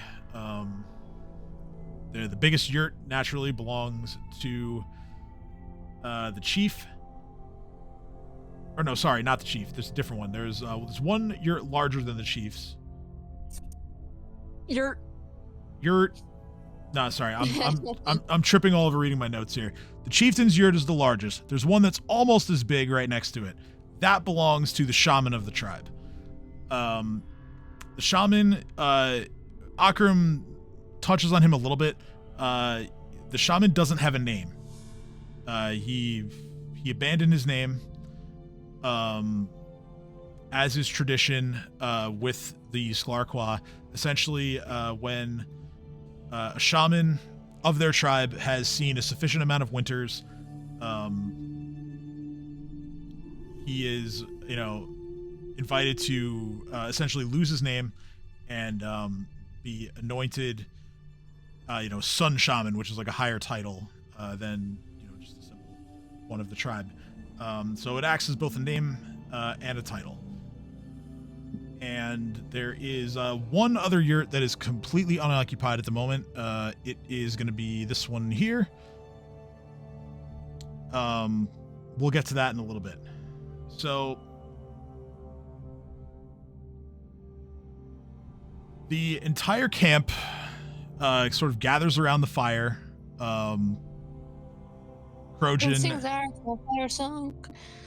Trojan and Ready Claw included. You don't see the Sun Shaman anywhere at the moment, but he kind of silently gestures to all of you to sit around the fire as well. So feel free to place yourselves wherever you like. Drac is immediately at the fire in awe. I stand next to the dude, because I want to understand how and shit I am for, making his nephew infantile.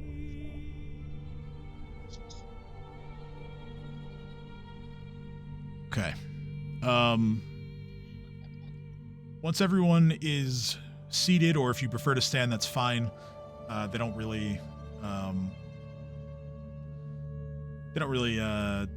care much whether you sit or stand. The Sun Shaman emerges from his yurt. Change music.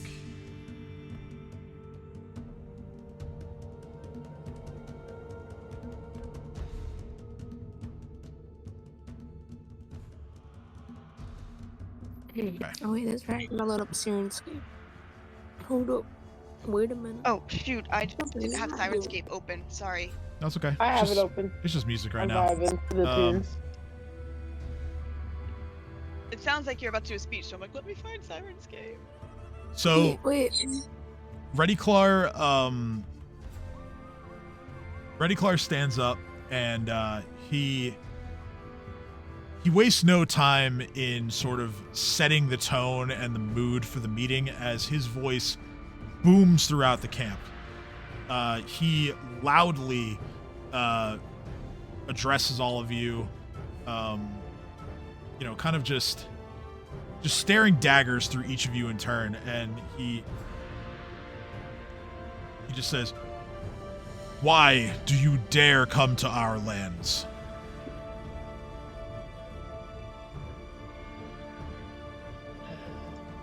I come to your lands only in respect and utmost need. We are dealing with something that, if left unchecked, will not just affect us in the city of Corvosa, but this whole continent in due time. The queen is undead, and the world is thrown into chaos, and the natural order is being completely mocked. That's one thing I feel your people will respect. And so we come here seeking knowledge and seeking a way to stop this, to find our friends, and, well, to respect your traditions in the process.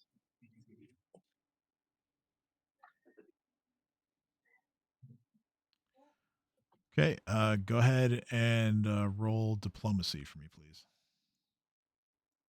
This is why I let Reef handle it, because Theo would just make it worse. Sarah's gonna Ah. aid as he's doing this. She is bowed in deep respect. I mean, I could help, and I'm pretty sure I'll roll a 1 on diplomacy. She's I'll bowed in take- deep respect, and I'll take the help. Here, you ready? or I actually, help. you know what? Oh, So how did I roll higher than you? she says that Sarah is going to bow in deep respect and say, like, you have to understand, we apologize for years of mistrust that we apologize for the sins of our ancestors, sowing years of mistrust between our people. Obviously, we cannot change the past, but we can change the future. We come seeking aid on to stop an evil that will affect us all. She goes into the story of the Queen of Corvosa and what they're looking for and explains why. I don't feel like going through the whole speech again. And basically saying this is more explanation of what my friend said. Okay. Akram's presence is going to give you a bonus on the check as well. That is actually just enough with the aid and others plus Akram's bonus. So you hear. First thing you hear is a bit of laughter from Ready-Clar, and when he starts laughing, you hear some chuckles in turn from the rest of the Sklarquah. Although it doesn't seem like it's derisive laughter. He says, "Very well. You've clearly done well to get here. You have gained the endorsement of Truthspeaker Akram here, and that is something that certainly speaks volumes. Yet you are still Shamik.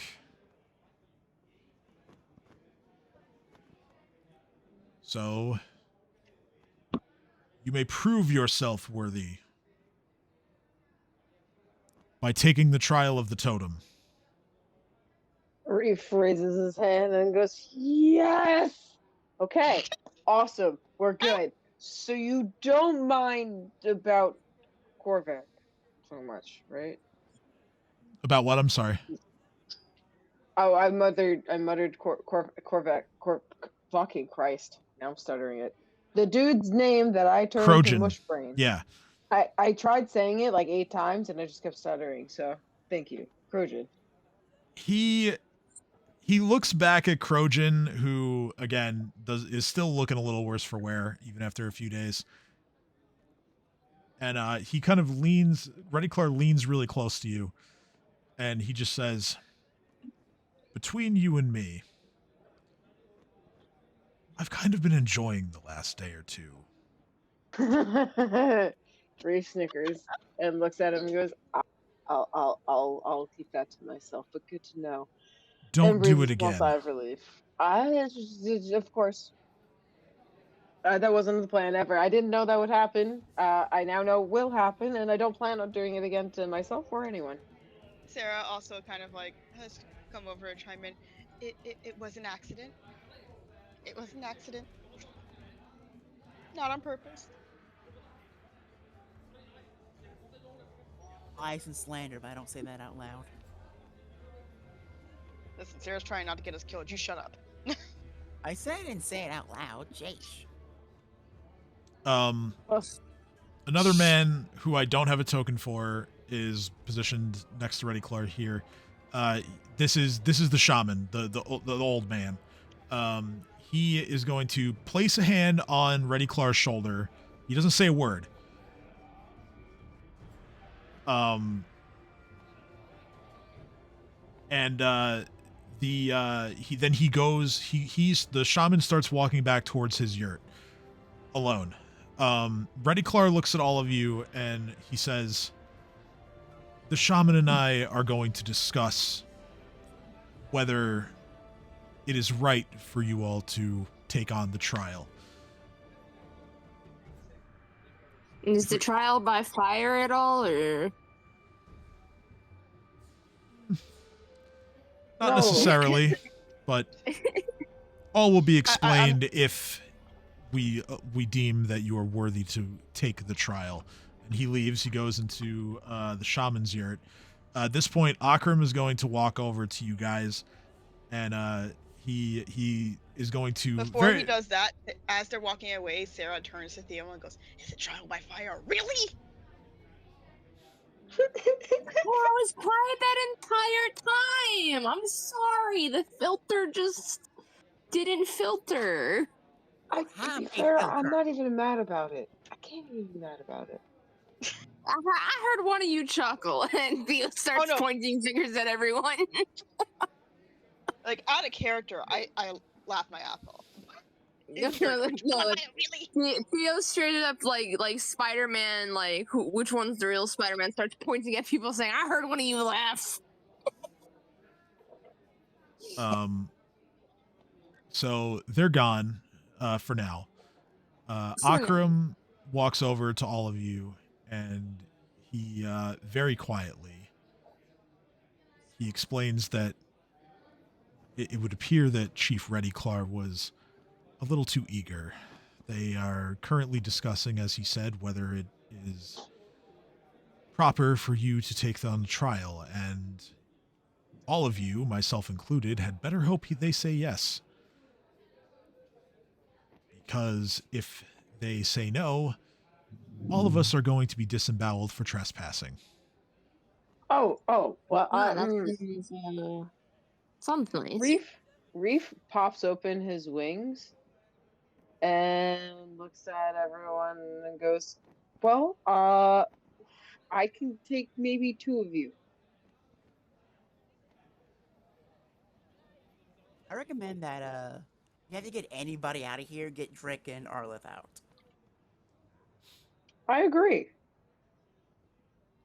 From next to you, you feel kind of get like shoulder checked, and you look over and it's Krojan. He's just like, I was just saying, if you're gonna murder all of us, I'm gonna get the 2 innocents out. I'll come back to be murdered later. All right, so that wasn't a bluff. That was genuine honesty from Reef. You guys are kept waiting for honestly a pretty significant amount of time. It winds up being close to an hour. At which time the Sun Shaman as well as Reddy Clar emerge from the shaman's yurt, and they walk right up to the fire, and he knows not to address the Bone Slayers or Akram with this question, but he says, "Who among you will take the trial?" I guess I will.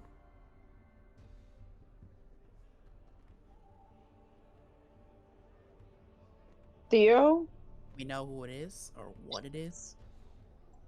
I don't know. I volunteer as tribute.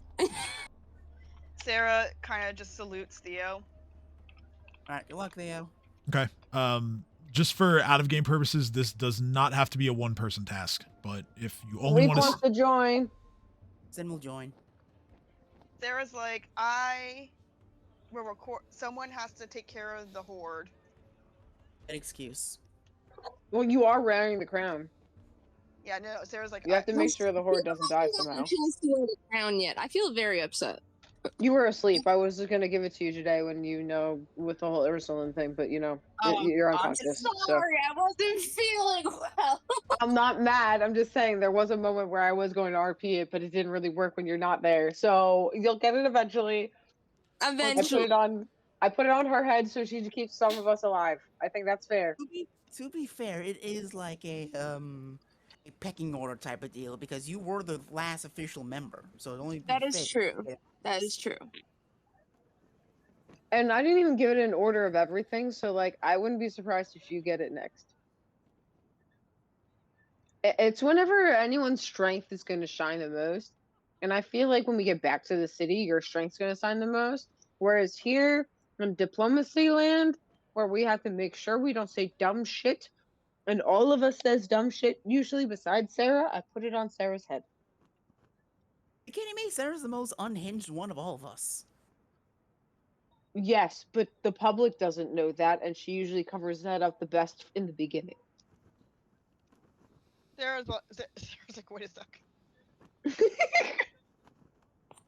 Hold up now. Wait, what? You're unhinged, and it's okay. I'm unhinged. Songbirds are unhinged, and that's fine. So, Alright, let's get this shit over with, the obsessed. Ready Clark says, so, the three of you then, Yes. Yes, sir. step forward and state your names.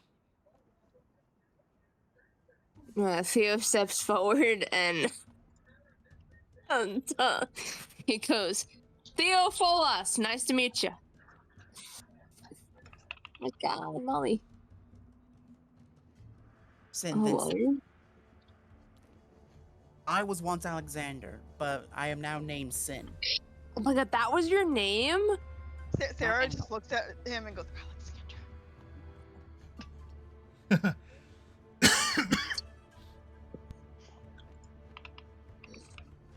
Which reminds me, I do have a story about that when we're done. Out of game when we're done. Perhaps. And, excuse me. And Reef.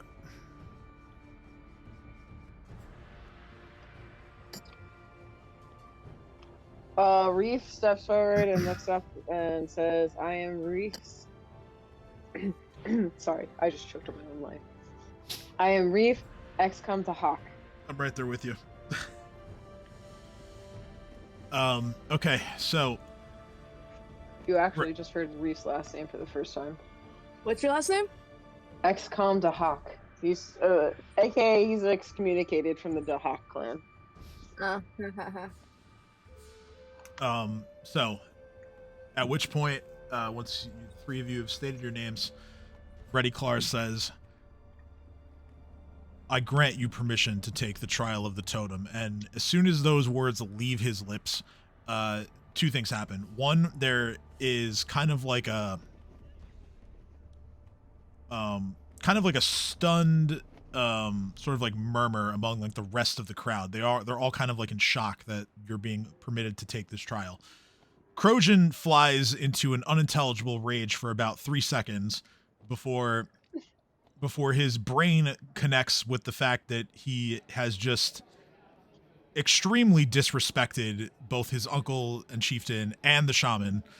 And he immediately grabs a few thundercallers and they just ride off in like horror and shame. They just ride off. They just ride off to the south, and the only sort of takeaway you're left with is that he needed to go like blow off some steam before he did something stupid. Makes sense. He's not dumb anymore, but he's also not as smart as he used to be to not fuck up like this. So this brings me joy.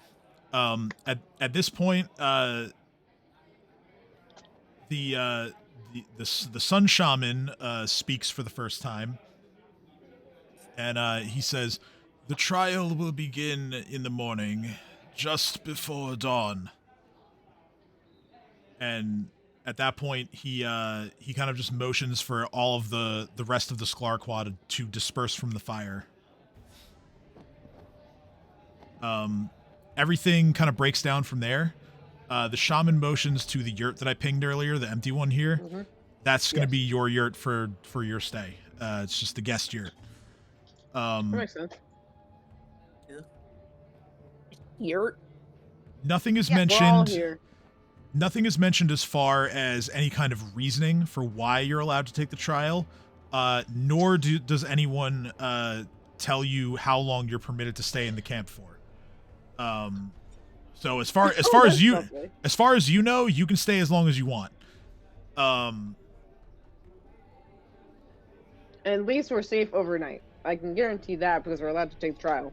Yes, In the you are. morning, before dawn. You're allowed to take the trial, and you're staying in a camp that has over 50 warriors in it. You're gonna be safe tonight. Concern is the 50 warriors. What was that? This is actually insane. They are the concern, not our protection. Well, given Crojan's reaction to his own sort of faux pas, you can assume that anyone who tries to do something to you guys will be Fucked up. will regret it. Yeah. I trust no one. Okay. So couple of upkeep things for gaining Akram's endorsement. I already covered that one. For Reef completing Skurak's feat and recreating it, that's worth 4 respect points. Oh, The successful diplomacy check to show respect to the chieftain and explain why you're here, that's worth another 2 points.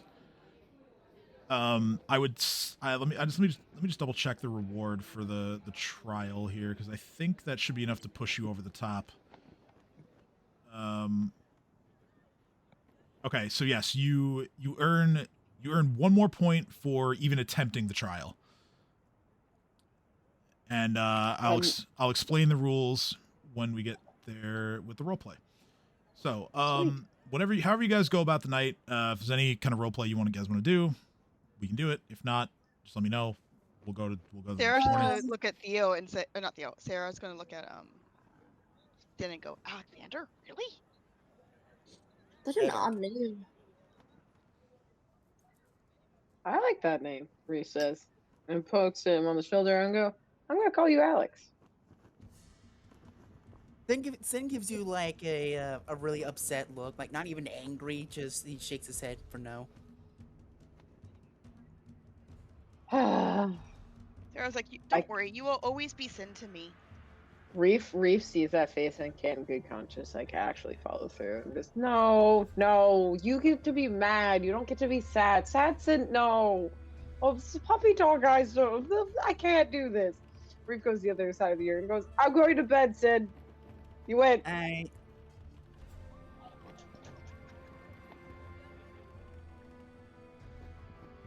Sarah Rex, just looks at them what and goes, just thank you happened? for Sarah's like, hey, I know that was hard, but thank you for sharing. You didn't have to go that far. I'm sure your honesty will come back to us in a good way. Let's hope so.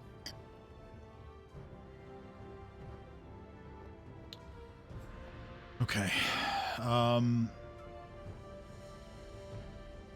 So as we move one more day to Star Day, 3rd day of Desness, you guys are awakened before dawn by the Sun Shaman.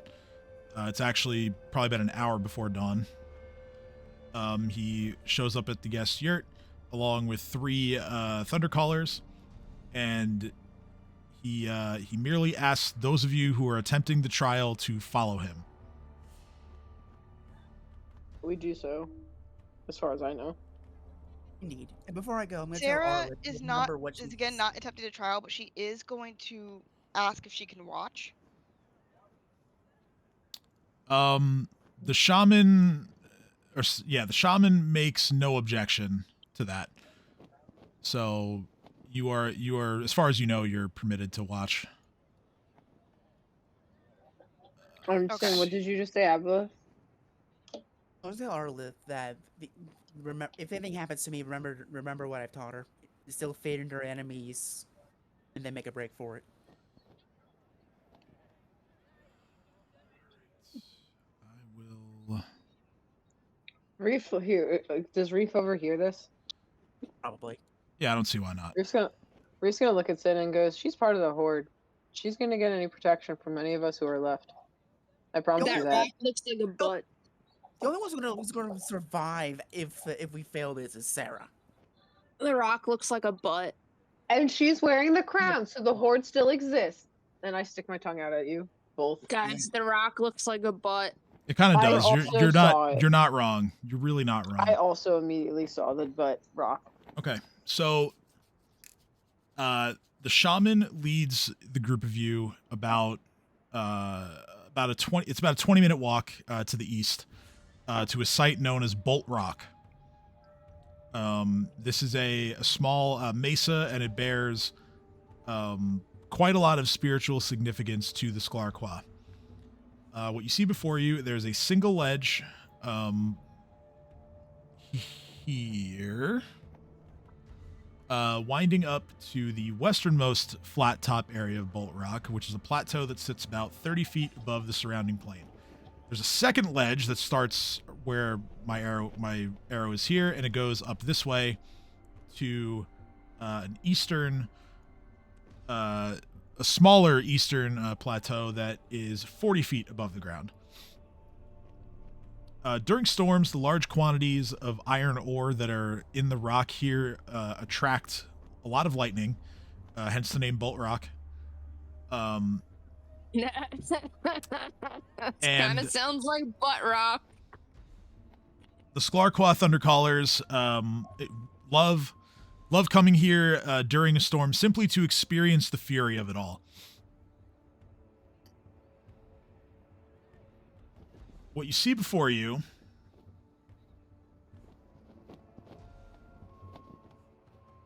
are a bunch of square stone pods located, yes, where the ruler is going here.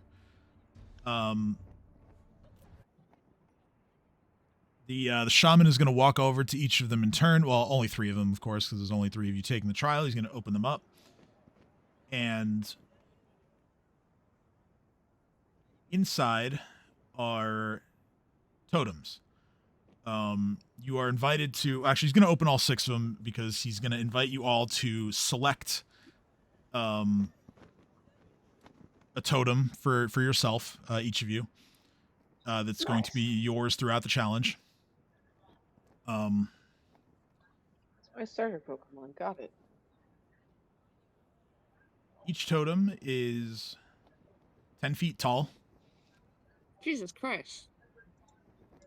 and each one is decorated with numerous sigils that are sacred to the Skurak, and they depict different animals as well as other iconography that ties to the sun and fire and stuff of that nature. Once you've selected your totems, the shaman is going to start explaining how the challenge is going to work. He says that as a group, once the trial begins, you will have 1 hour to carry the totems up to the lower tier of Bolt Rock, so this here area. You'll notice that on this part of the map, there are going to be these kind of like circular depressions within the map. As part of this this 1 hour task, you carry them up there, and then you erect them in the depressions within the ground. Once you have them up, you must keep them upright for 1 day.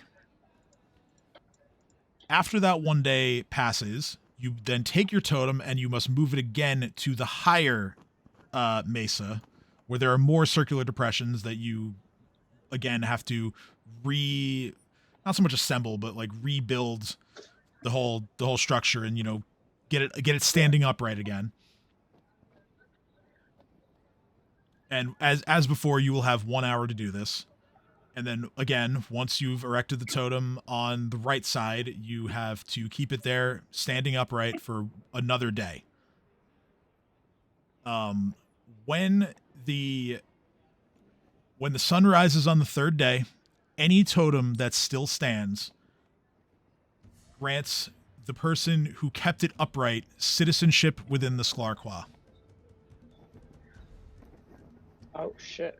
You will also gain 1 respect point for each totem that remains standing when the trial ends. Okay. Wait.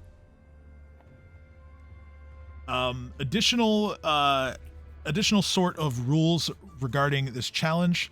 No food or water will be provided for you during the 2 days that you must remain atop Bolt Rock, although you are welcome to provide your own via any rations that are currently on your person, or if you have magical means of creating food and water, you're welcome to use those methods as well. Starve for 2 days. It's okay. You are also allowed to use magical means to aid in keeping the totems upright, as long as the magic does not change the visible structure of the totem or damage it in any way or damage Bolt Rock. God damn it. Stop telling me I can't break shit. It breaks my plans. Although it is a 20-minute walk, Bolt Rock is very much visible from Flameford. So they'll be able to see if you're fucking with the terrain. Awesome. And the only other thing he explains is that when night falls, you will notice that the totems are going to glow with their own sort of innate radiance. This is nothing to be alarmed about or will have any effect on their ability to stand. This is just a result of minor magic that has been placed on the totems that allow those back at Flameford to see that the totems are still standing. With that, the shaman and the Thundercallers leave, and you are left to your own devices. Okay. How heavy are these totems? They are 500 pounds apiece. Okay. I think we should team up and each carry 1 totem and then all carry it at the same time and then come back and do it again and again. I can lift off of ground 600 pounds. I don't know how much I can lift off a ground. How does Character one sheet. determine that? I can drag or push 1,500 pounds. I'm fine. Goodbye, guys. Yeah, dragging it is fine. The magic that's on the totems will prevent any damage to it that occurs just from dragging it on the ground. You're allowed to drag them. So if you're capable of dragging 500 pounds, you'll be able to manage that on your own. I'm sorry, where the fuck is this? It would On be additional, it's under your on your inventory. character sheet. I can only lift up 400, but I can drag or push 1,000, so I'll drag or push mine. So yeah, like again, teamwork is encouraged, but if you're able to do it on your own, you're certainly welcome to do that too. All, heave ho and carry 1 up, and then come back down and carry the next up, and like teamwork. However you want to do it. Reef is looking at you both and says, "I know," and then drops a 20-foot thing of rope and a 150-foot thing of rope and goes, "Okay. Best idea is probably do this together if you want. Also, I can literally lift one of these myself off the ground. Not over my head, but off the ground. I can drag them as well. So I think between the 3 of us getting them up the hill together to this point here about," Reef's pointing over there and says, "I think that's fair for all of us to help. After we get there, then let's see." All right. All right, fellas, it's time to What lock checks in. are we making, Tim? All right, so there's no check required to move this stuff, because you're all capable of moving it. So with however you decide to do it, the 3 of you are able to get your totems up onto the western part of Bolt Rock within the 1 hour that you're allotted. Do me a favor and just, if you can see the little circles on the map, just ping where you're going to set yours up so I can mark it. It's on this one. Okay. Oh, God damn it. Damn it. Okay. We all did that. All right, so Okay, so we'll say the black one is Actually, Sin, yeah. the green one will be Theo. here. Well, I'm huge. And you're small again. We'll say the blue one is Reef. Mm-hmm. I'm going to put your tokens next to each of your totems individually. There's a reason for this. Okay, so you get your totem. Lightning storm tonight. You get your totems upright. You notice that there's a shallow sort of like the base is, it has like a little bit of shallow like concave nature to it, and it's slightly rounded, so that'll help stabilize it within the depression that you set your totem in. But unless at least one of you is on hand at all times to keep them balanced, they'll eventually fall. So you're gonna have to kind of stay near them to make sure nothing topples over. Every 6 hours, you will need to make a strength check to keep your totem upright. The DC for the check is 12. Hey, look at the cat. You are allowed to take 10 on the check if taking 10 is good enough for you to keep it upright, which for Reef and Theo it is. So Sin will not be able to take 10 and have it stay upright unless one of you is aiding him. Before this starts, while I have one hand balancing the pole, I go into my bag and I grab this and I throw it over to Sin. Oh, that's really smart. That's really, really smart. Okay. How long does it last? So a bull strength potion, it depends on the caster level. It's not going to last it's not going to last you the entire time. Oh, I just realized I have this. I could eat all night. That's actually really smart. Yes, you are treated to an abnormally spicy gruel for the entire night. I don't have to eat my rations. So bull strength that one potion will last. Oh no, that's never mind. Bull strength is minutes per level. It doesn't last very long at all. So I just give it to him. Okay, so I'm gonna give that to him to drink if he starts feeling fatigued. So it gives him that little boost at the last second to help. That'll allow him to essentially like automatically pass one check. So I like that. That's good. I can use that and rage. Let's go. That's true. Yeah, rage does help you. Reef also left out rope for you both. One was 20 feet and one was 150 feet. So you could cut a section or take it when we were downhill. I did explicitly say that. I don't know who took what, though. We never clarified that. I thought we were tying everything and dragging them up and then untying them and moving Well, them. yeah. So that's what I'm saying. So after we got up here, though, we all went to our spots. We didn't actually say what we were doing for rope, and I wanted to be fair and say if the DM allows, you are welcome to take sections of this rope if you think it's going to be helpful for you. Yeah, I mean, there's no rule against using rope, so take rope. That's doable. Sarah, what are you doing? I'm gonna give each of us 50 feet of the rope, cut it into thirds. Like Sarah again, is debating because as much you can use magic at your disposal. She wants to help, but she doesn't want to disqualify them or ruin the trial by providing. So she is just. Well, what do you want to do? I'll tell you if it's allowed or not. Can she inspire? Yeah. Hold on. I'm just double checking which bardic inspiration I want to do. There we go. That's kind of what I figured you were looking to do, though.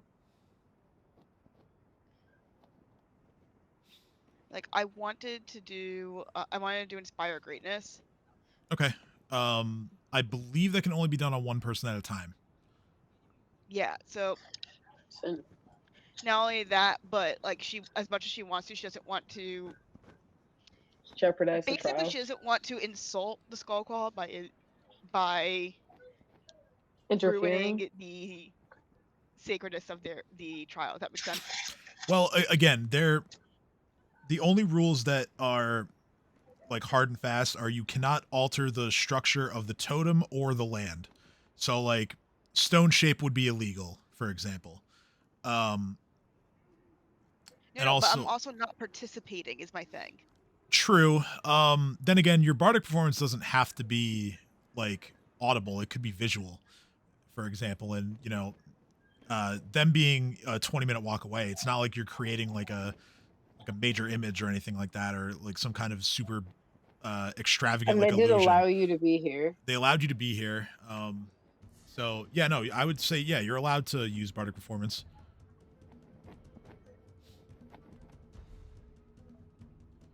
Sweet. So, hold on. I know they all I'm sorry. I know they all just went through who can carry the least. Who is the least strong of the three? Sin has the lowest strength score. Fantastic. So Sarah is listening to this conversation, and she's gonna inspire greatness on Sin. Okay. Basically, just like using. Just keep in mind that you do have a limit on your number of rounds of bardic performance, so you have. Gives him a good few wins in the But beginning. I also though. have That's worth 32. it. So like. Yeah, that's a couple minutes. That's like 3 minutes. Each one. No, that's total. Like that's total amount of time. Like total number of rounds. I thought bardic performance lasted like 3 minutes. Yeah, you could do one performance that lasts for a little over 3 minutes because that's your limit for the day. Yeah. Like, because 1 minute is 10 rounds. Right. Hold on. But you can stop and start the performance as much as you please, as long as you're not like at your limit.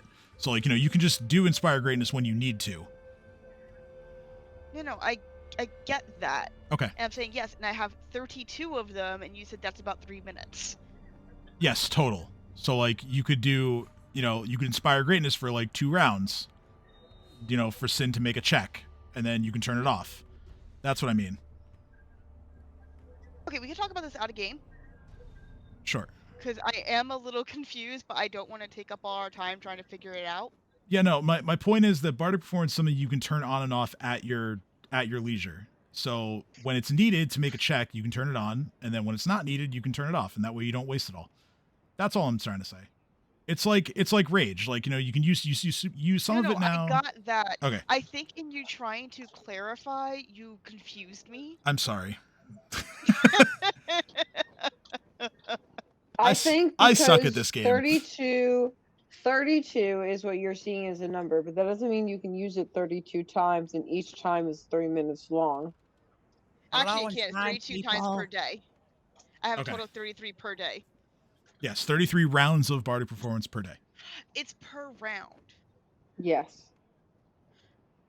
Thank you, because I thought that each performance... I saw the disconnect. Yeah, I no. got you. No, the limit is the number of rounds that you can perform for. Thank you. Okay, I misunderstood. I was like, I thought each bar performance was per... Oh, that's how many rounds like per performance? No, dude, that'd be crazy. No, I thought that like it was each performance was like 1 minute or something. Oh, no. It's as long as you want it to be. But it's based on number of rounds. I gotta go soon. Yes, I know. I'm trying to move things along here. So that's what I was going to talk about. Okay. All right. Mind. So, so Sarah's just gonna. As time goes on. Sarah's go ahead. Gonna watch, and when she sees Ethan struggling, she'll do a quick bardic performance. Okay. So again, you need to make a check every 6 hours. So again, you could just do it then. We'll just say. So with that, and let's see. So Sin, you automatically pass one of the checks for the first day if you take that bull strength potion. If not, then I will need you to roll 4 strength checks for me. I use rage to succeed on them all. Oh, that's right. Yeah, because you can choose strength for your rage, right? Yeah. Okay, so then yes, you're good. The totems stay up for the first day, and then at which point you take them and you spend an hour moving them to the other side. Dibs on that one. Hey, let's make attention. I said dibs. All right, I'm just gonna drop on this one. I'm just gonna drop them. If you want to be in different places, just tell me and I'll move it. No, this is perfect. I should be in the front. Okay, so let's see here.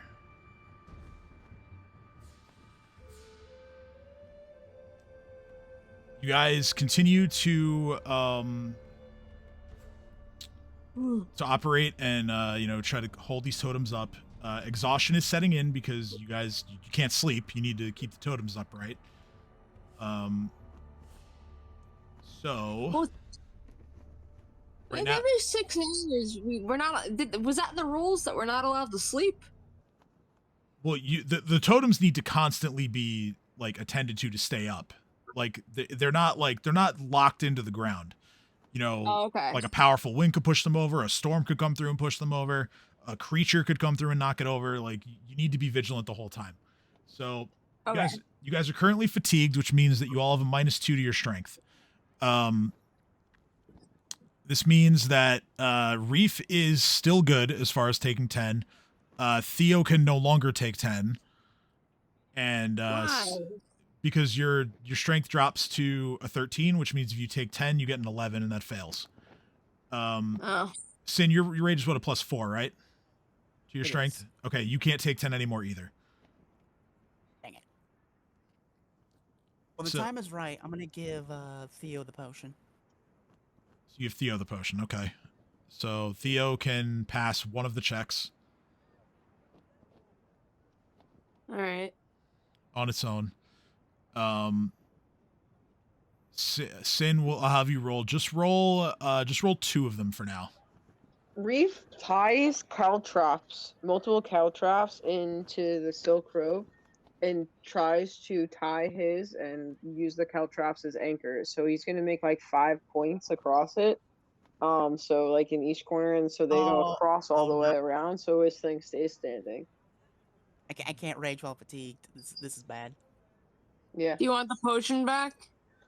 Nah. First of all, did what I do succeed? Yeah, you stick caltrops in your rope and everything you said is fine. Okay. Oh, all right. So, Sin, your check first thing in the morning, you're just fine. The totem stays up, no problem. It's unfortunate, bro. But the fatigue is starting to set in, and by your second attempt to keep it up, Wait. Allie's making a good point in the chat.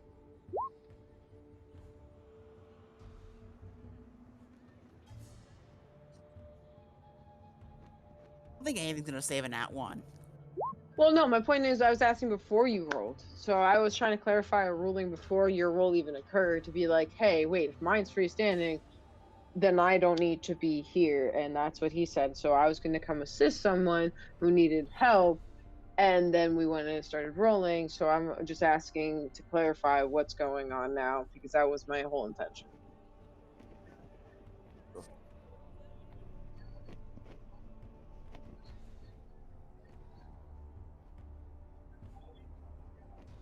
okay. So yes, Reef, you are able to fly over and assist Sin. Because you're aiding, I'm gonna have you roll a strength check. That's fair. If it falls, it angry. falls. But at Get least, angry. oh, I guess I could get angry. I haven't raged yet. Get And angry I'm at this not- rock. But I'm not, I can't rage because I'm fatigued now. Oh yeah. So I have to put fatigued on. Boop. And I'm gonna rage. Hey. 14 is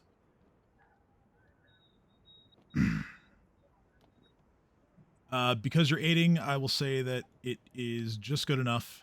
The totem kind of pitches to the side briefly, but using just the sheer force of the strength that you still have in you, fighting through your fatigue, you manage to stop it from fully toppling over. As I'm holding it, I tell Sin to grab the 50 feet of rope that I cut off of my body and the extra caltrops and say, tie yours up as best you can. I can't let mine fall. I'm going to fly back, check mine, and then if it's okay enough, do the same and give Theo his and hold it while he secures it, and then go back to mine, and then hope that throughout the night we're good. I'm also going to chug like 4 or 5 holy waters and eat a clove of garlic because I forgot food. Okay. Real fast, just because I know Tristan has to go. While the two of you are doing that, Theo, go ahead and roll me a perception check, please. A perception check. What do I see? Let's see. Oh shit, that's 30. nice. It's not. Well, at first, it's not so much about what you see, more about what you hear.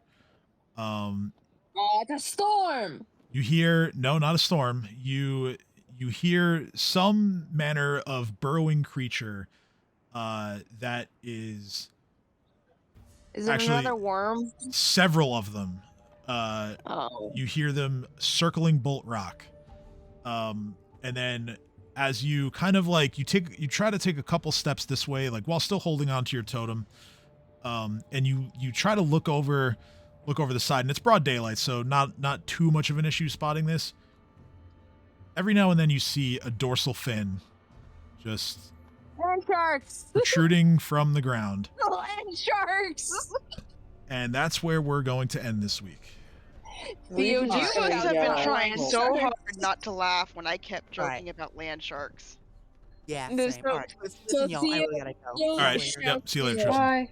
Bye. Theo just shouts out, guys, there's land sharks! And I don't know what Sarah's gonna say. Oh my god, yes, Sarah. Sarah's gonna be like, I was kidding. What? Tremors, it's Tremors. Reef is throwing the other. What? How far are you from me, Sarah? Fuck! You're 90 feet away from me. Well, I mean, she could reposition. It's been a day, so True, she could He probably. could've She gone probably up the came up hill to with us, here. too. we'll say No, Yeah, here, Sarah's here. watching, so she's like kind of following along. She's not. Oh, you actually went up. touching Okay. anything. I Yeah. could see her like camping out on the bottom here after we went up the first stage to just be able to see us better, because from down below here at that point, seeing of course she's not Ew. gonna see us. Okay. So she's that's my interpretation I of don't the like 2D this. map. This bothers me. Well, we're gonna find out more next week. Yep, we're gonna find out in a couple of weeks. So I would like to wish everyone out there a happy spooky day, because that's coming soon. And Don't eat all that candy, you'll get cavities. that's right. Don't let your parents Yes, inspect don't your have candy, joy kids. because cavities. Yes. There might be drugs, but it's more likely that they'll have razor blades in them. Yeah, exactly. I'm gonna let you know right It's now. more likely that neither of those are gonna happen, but I digress. There's no person who is dumb or generous enough to give your kids drugs for Halloween. I'm just gonna throw that out there. You're definitely Um, generous enough to give them Oh, razor blades, though. There are people who are dumb enough to accidentally mix their medicated gummies with the regular. Now that I has believe, happened. that That I I believe. But wholeheartedly it is not believe. purposeful. It was very much an accident. Anyway, be safe this Halloween, just as I hope that our heroes here will be safe as they continue the trial of the totem in a couple of weeks. We'll find out what happens then. We'll see you. Have a good night. Bye. Bye. Bye.